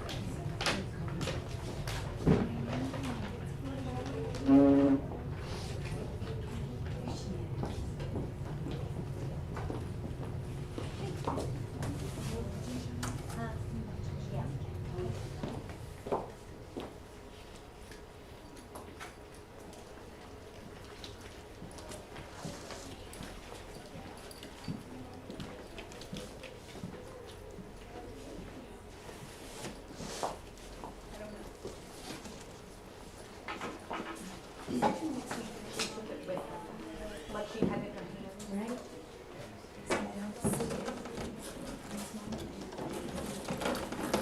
You don't have to put her on you, do you?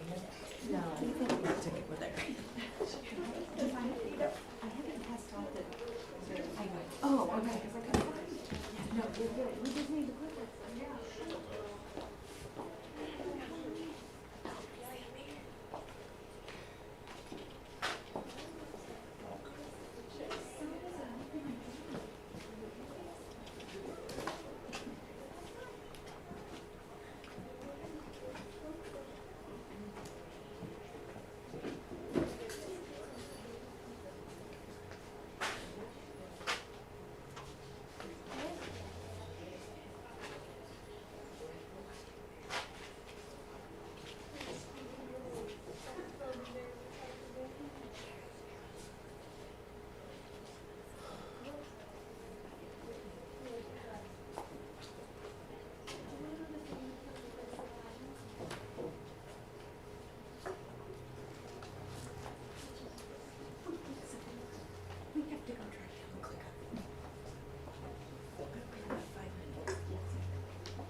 They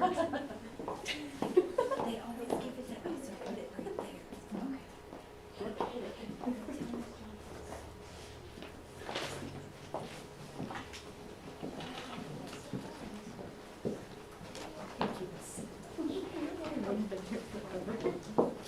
Click it just to make sure. Thank you.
Tell her to come back.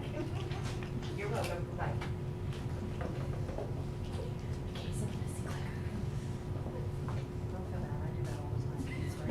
I didn't lose it.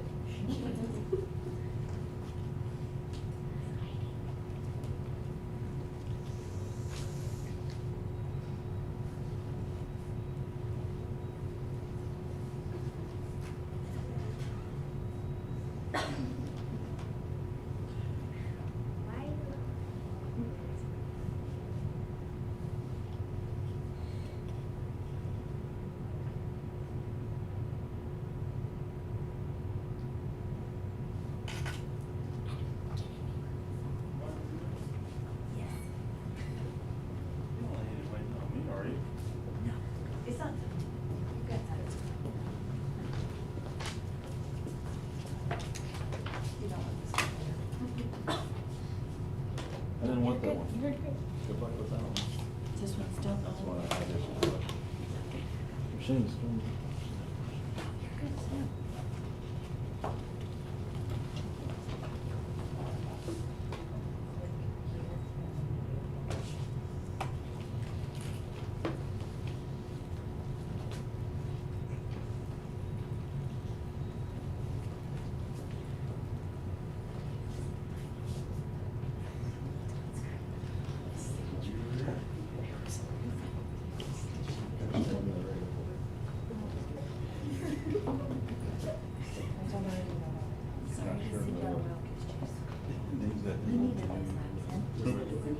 Dean's got his on too. We'll be okay. You guys not 30 seconds. We have to wait till.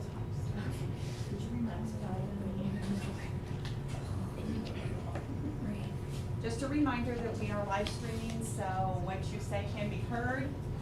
Phones off or on silent, please.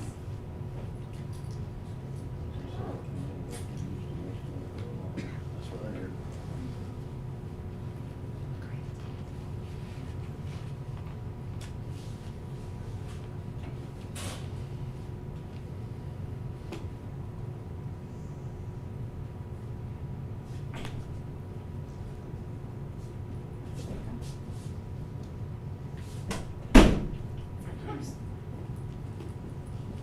Are my judges ready? Christopher Trissos, senior researcher at the African Climate and Development Initiative, once said, "The stakes for ocean health have never been higher." The disappearing kelp forests and the dying coral reefs should be sounding an urgent alarm. Good evening, my name is Cheyenne Miller, and today I will be presenting to you on the damages of water pollution. For my research paper this year, I decided that I wanted to research pollution, more specifically water pollution, and elaborating on that, the human effect that we all have on water pollution. The 13% that you see on my slides is for the 13% of our world's oceans that are completely untouched by man. Elaborating, I broke it down into two specific parts, agriculture and waste. For agriculture, I focused on a specific case in Alberta, Canada, called Feedlot Alley. In Feedlot Alley, there are as much as 25,000 cattle packed into one singular lot. This means that there is a lot of waste produced. This waste can be carried downstream, and in that waste there is lake-choking nutrients that is very detrimental to the fish because of the chemicals in it. There's also just general waste that we would think of like plastic pollution in our oceans. This waste, even though plastic does break down, it is not completely biodegradable, and therefore it becomes plastic confetti. This confetti is eaten by microplankton and carries all the way up to the food chain back to humans. If you're polluting a stream at one location, streams move, so that is going to eventually be moved downstream and is going to impact other people and other organisms in that ecosystem. This is a quote by Blake Stevens, a fisheries management biologist for the Missouri Department of Conservation, who is also my mentor in this project. I think this quote puts into perspective just how much effect that humans have on pollution. In fact, every 4 in 10 humans use the ocean or some water source for food, and there's currently 8 million tons of plastic waste that is dumped into the ocean each year. And it is estimated that by 2050, there will actually be more plastic present in the ocean than there will be fish. I also researched how to help conserve these ecosystems. I researched our own personal Missouri stream team, and in that I also researched plants and from plants leading into proper agricultural techniques. If you plant plants, their root systems help hold soil together, which lessens the erosion rate and keeps our riverways clean. Proper agricultural techniques goes into making sure that your animals have clean water and that they aren't polluting any water with their waste. For my product, I decided to set up a science experiment showing firsthand how pollution affects fish and their ecosystem. So I set up tank A and tank B. Tank A was my control tank, and I kept that one completely clean. And with tank B, I polluted it with not even 1/16 of a cup of soil every night at 7:30 to show how erosion would affect it.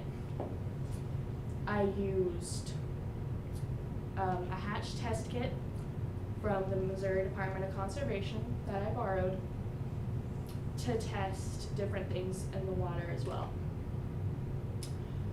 For figuring out what to test, I relied heavily on my mentor, who had much more experience in this than me, and he let me borrow a hatch test kit, 2 of them actually. One was a phosphorus test kit, and the other was a dissolved oxygen test kit that also contained a thermometer for temperature and pH and ammonia test strips.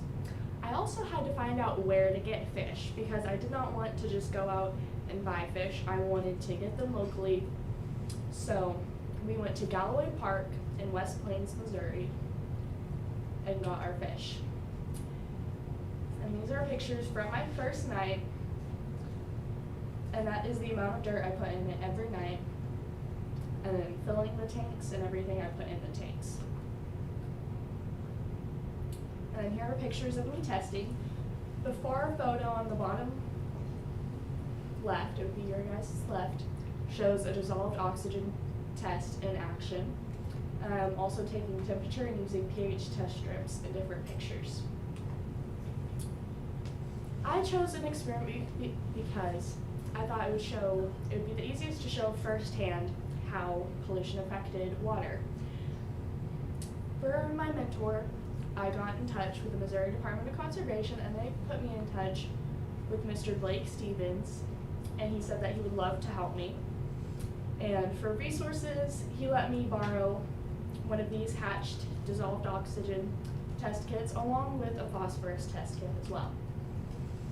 I had many challenges during this project, first of all being the proper time of year. Mr. Stevens told me that the proper time of year to transport fish was between January and March because of the cold weather. So I focused more so on my research and figuring out how to do everything and planning in the first half of the year, and then in January I went and got my fish and kept them for 20 days until February. There's also the health of the fish. Galloway Park is located next to many factories, and this means that the fish in it are victims of different types of pollutants. So we were not completely sure how healthy my fish were. There was also scheduling. Mr. Stevens is very busy with his job, so it was hard to figure out days that we could both meet and get the hours that I needed.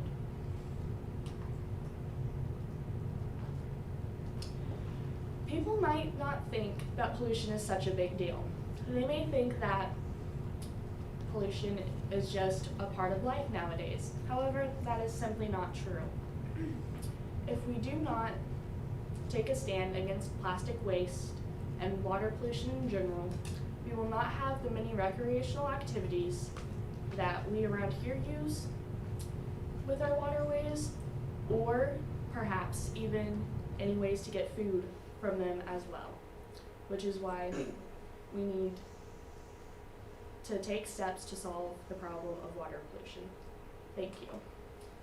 Do my judges have any questions? Did the polluted tank have any effect on the health of your fish that you noticed? No, it did not. The levels kind of rocked back and forth between what was healthy and what was not healthy.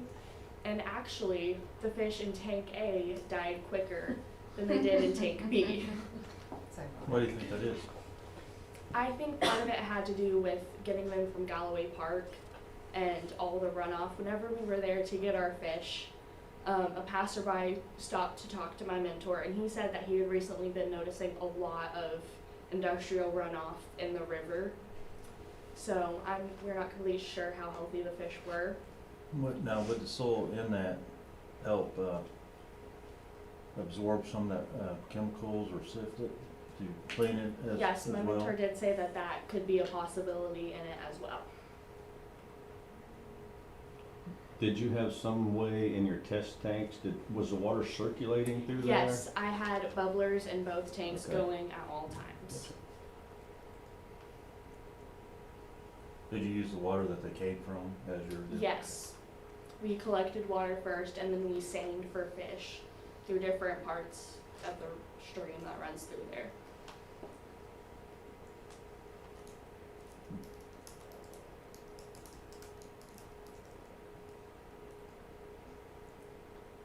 On the agriculture aspect, you know, I'm a farmer. You know, we try to watch things. What was the percentage you found to be agriculture versus everything else compared to humans? You know, Compared to humans, that one particular case was really the biggest case of agriculture having a big effect. In my research paper, I did find that agricultural runoff isn't the biggest factor, it's more so humans. Mhm. I don't remember the exact percentage offhand, but it was definitely humans with our plastic waste have more of an effect.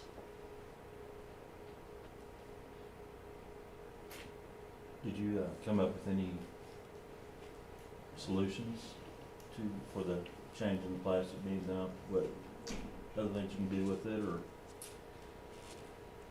No, I didn't focus my research paper on that so much as Okay. just pollution in general Okay. and what just general things, small things that people can do. But as I continue, I want to go to college to be a marine biologist, so that's something I hope to look in as I go into Sure. college. Sure.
You out of here? I'm out of here.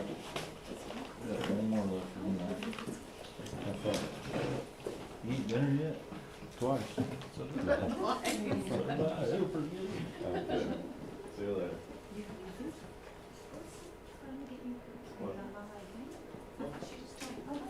I can stay if you need another judge. No, you're good. You're, You sure? no, yeah. But thank you though, I appreciate that. No, you're good. That was my mistake, sorry.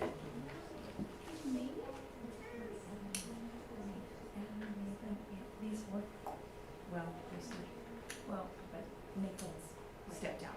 Yeah, but he's like picking up residents. He's been. No, you're fine. No, it's good. Are you ready for this? I can see they're still judging, so I don't wanna give you more piles of paper until you're ready. I'm ready. I'm ready.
You're welcome.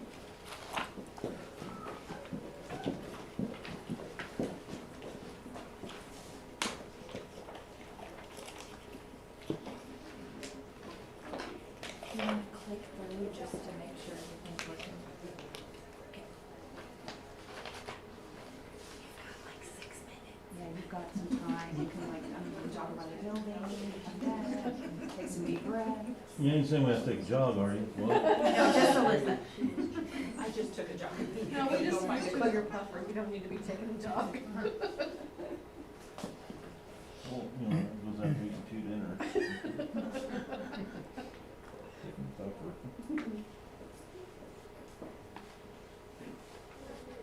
I didn't know we were allowed to schedule 2 dinners. Oh, I didn't know, it just showed up on my paper.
see the pictures okay, or do I need to put them on myself? Okay. I know it is. You get to see doors. That's what. I'll ask her tomorrow.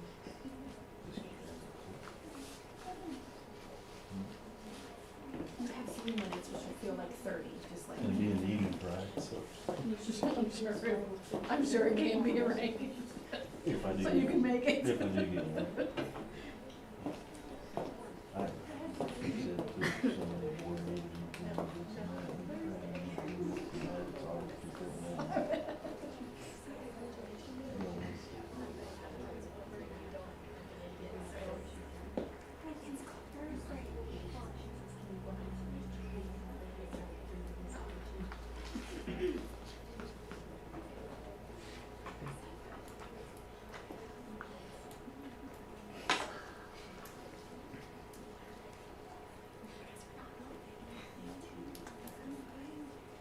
Do we need to make them leave?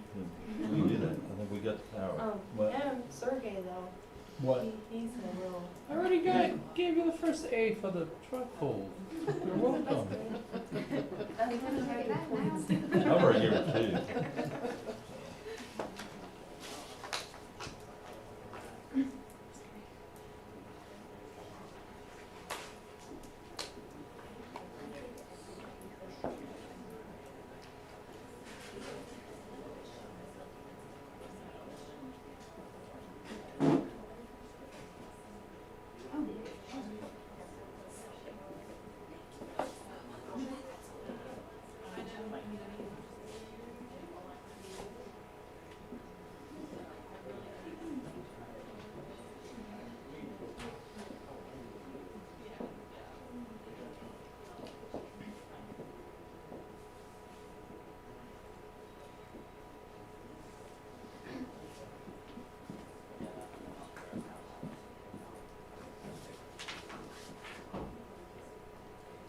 For our judges, this is ID number 1201.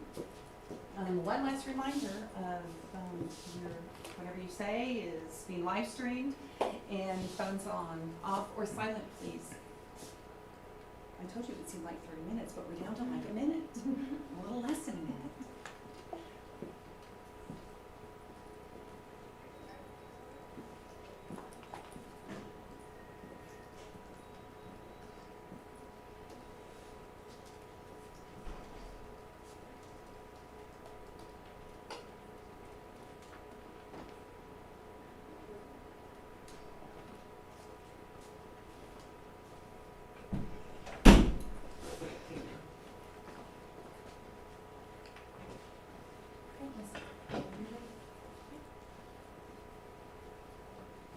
Are my judges ready?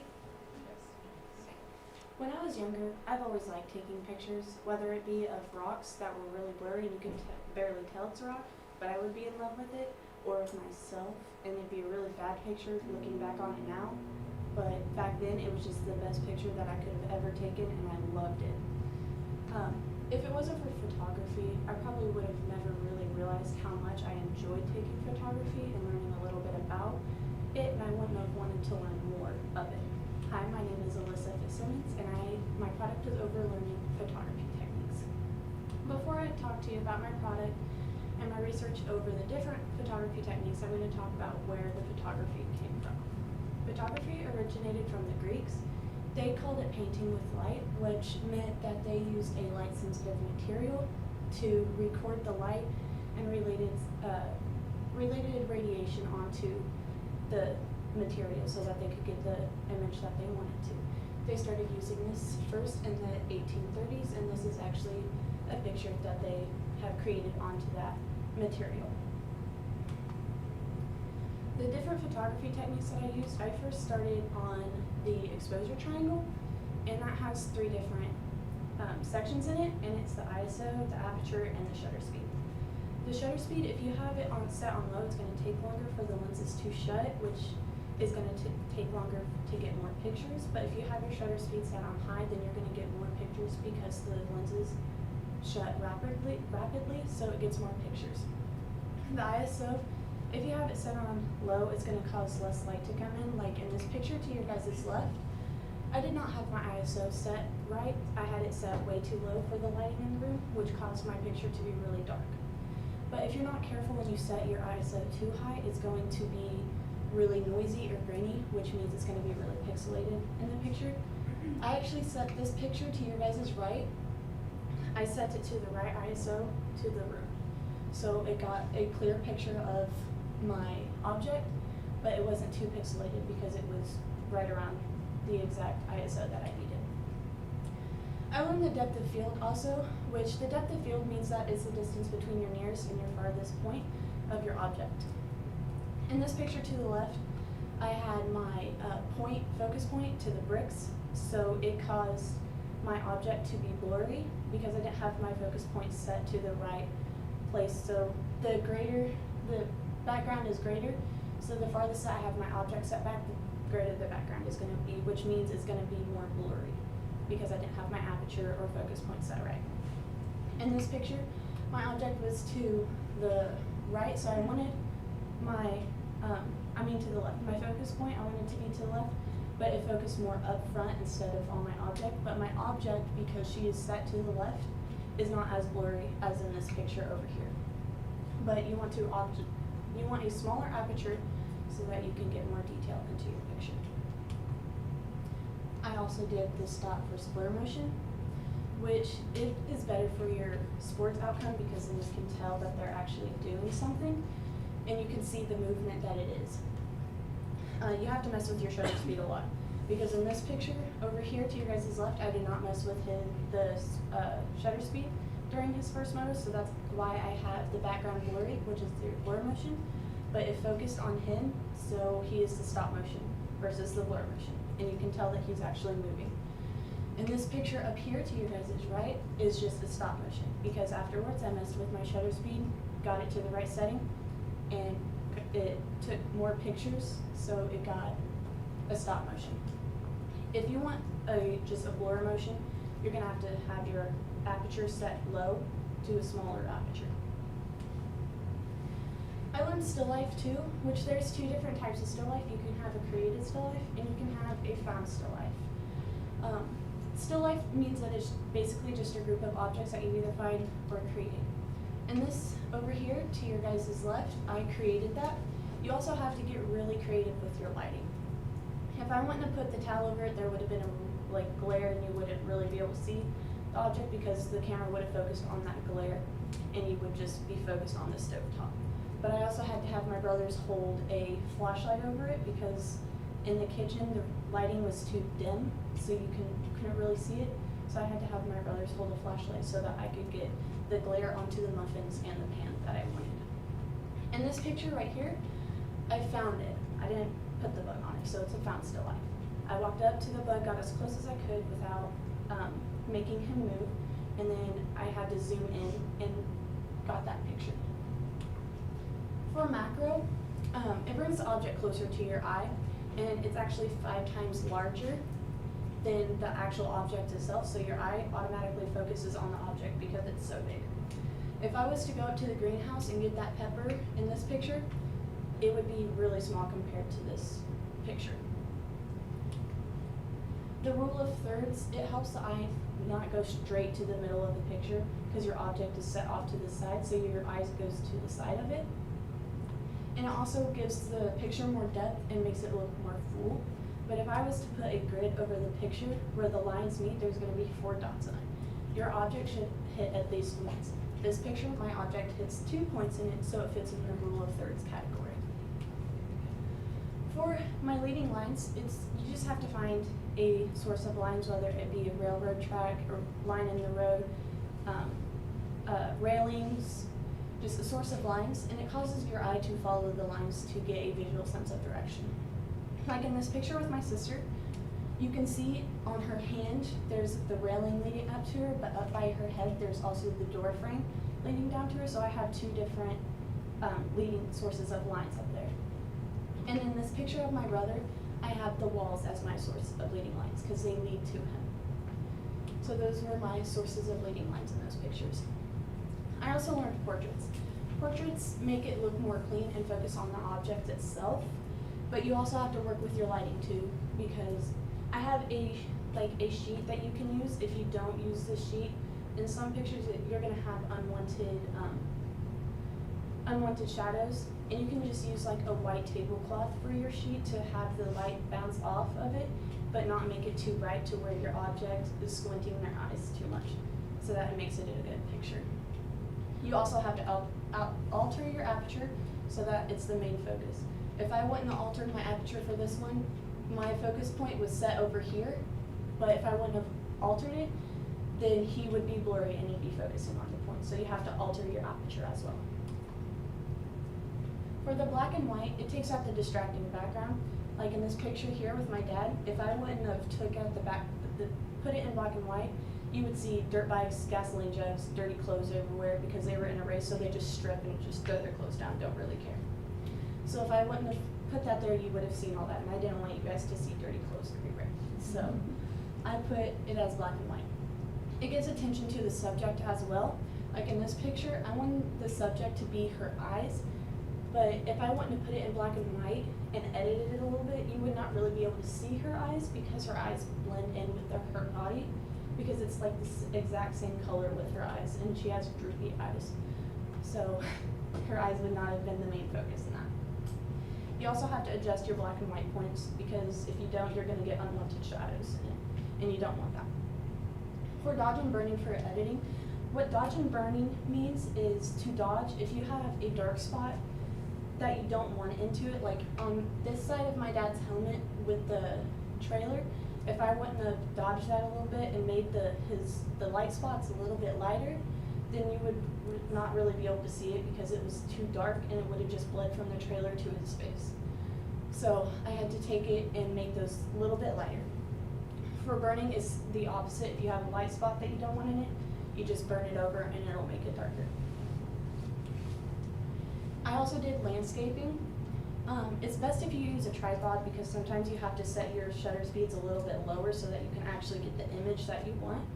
But if you don't use a tripod when you have your shutter speeds set low, then it's going to be really shaky. So it's best if you use a tripod, because if you don't, you're going to have a lot of patience.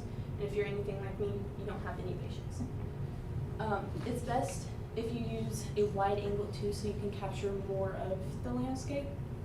And it's good if you compose your depth of field so that you can get a good depth into the picture.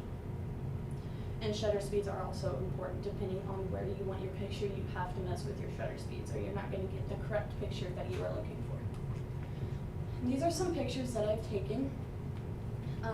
These two were in my photography class when I was learning a little bit about macro, but she didn't go into depth about macro, so I had to actually research on that. This picture of my sister is also in my book. This picture I took at a race of my brother, so that my mom and dad would have pictures of my brother if they wanted it. And this picture I took when I first got my camera and I was just messing around. And that's a picture of my dog.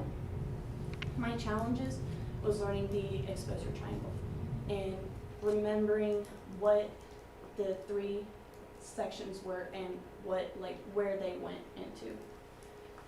ISO was really hard for me because I couldn't remember what ISO setting I needed to be for the correct lighting. Like I would use an inside lighting for outside, or I would use outside for inside. And it was really hard to remember the exact ISO that I needed.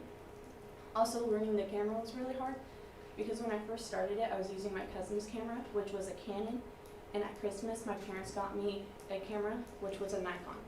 So I had to learn two completely different cameras, and that was really hard for me. And honestly, the want to do so was really hard for me because I go to work and I go to school. So on my free time, I really don't want to do any schoolwork. I'm lazy when I'm home, so I want to sleep. As my parents, that's all I want to do is sleep. I go home, eat, shower, sleep. I have to say my family is really what pushed me into doing this because they race dirt bikes almost every weekend. And I'm not really good at riding dirt bikes, or I injure myself. So I wanted to do something that I could be put in with them. So I started taking pictures and being their personal photographer.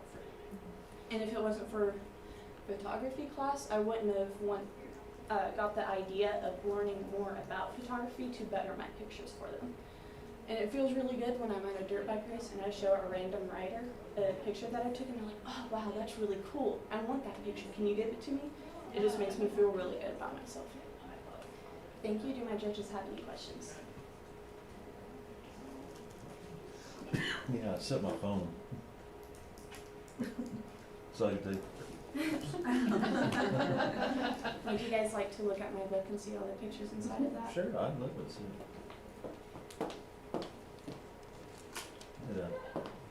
Who's your photography teacher at school? Miss Martin.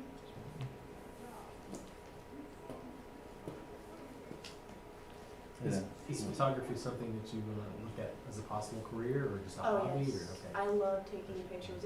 It's a stress reliever for me. So I really like taking pictures and I would enjoy to do that for a living. That's great. Thank you.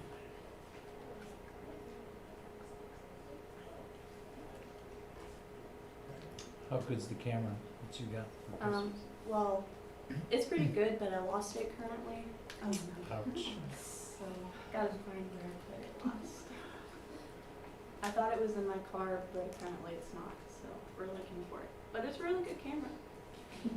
I highly recommend a Nikon. What kind of picture, that you prefer taking? Like action pictures, still pictures? I like taking race pictures, like for dirt bike races, because they're more of a challenge to get. Because you have to like kind of get down to where you can get the picture, but also to where you're not going to get smoked by a bike. You said, as a career, talking about, well, like, just regular photography people come in, or are you talking about, I read in your deal, pictures in Africa, Muslims and stuff like that. You want to travel overseas, do you That would be work, really or? nice in the future. I would like to do that too.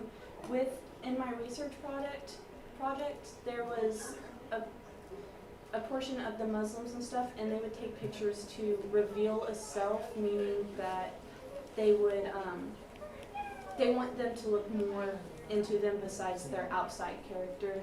They want them to actually see what they do. So if I could do that and help out people, I would love to do that. I just didn't know if you had a specific field that you. If I had to choose, it'd probably be racing or sports, because those are more challenging and I kind of like a little bit of a challenge. I understand that. So you think this camera would be enough, or would you be looking for something bigger, better, and more I expensive? would definitely have to go more expensive Yeah. because I'd have to get special zoom in lens, I'd have to get other lenses, because if you ever see a racer's photographer, they have like a whole like bag setup thing that they need. So I would definitely have to spend a lot of money on it. But I'm sure it'd be worth it. So. Very cool. Thank you. Good job.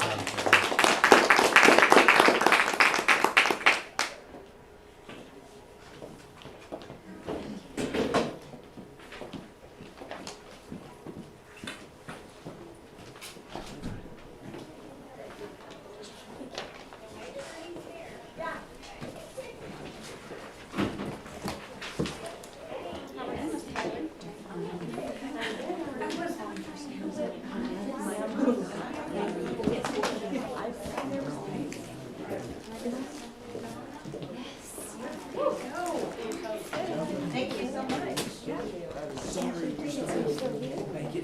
It's all Emily's fault. He took 15 minutes. Hey, what's going on? Well, that's good for you, that one. Working. It's okay. See ya. I know you. Sound like me? You're taller than me. Well, I found out that they was doing this at about 5:15 when I was at work.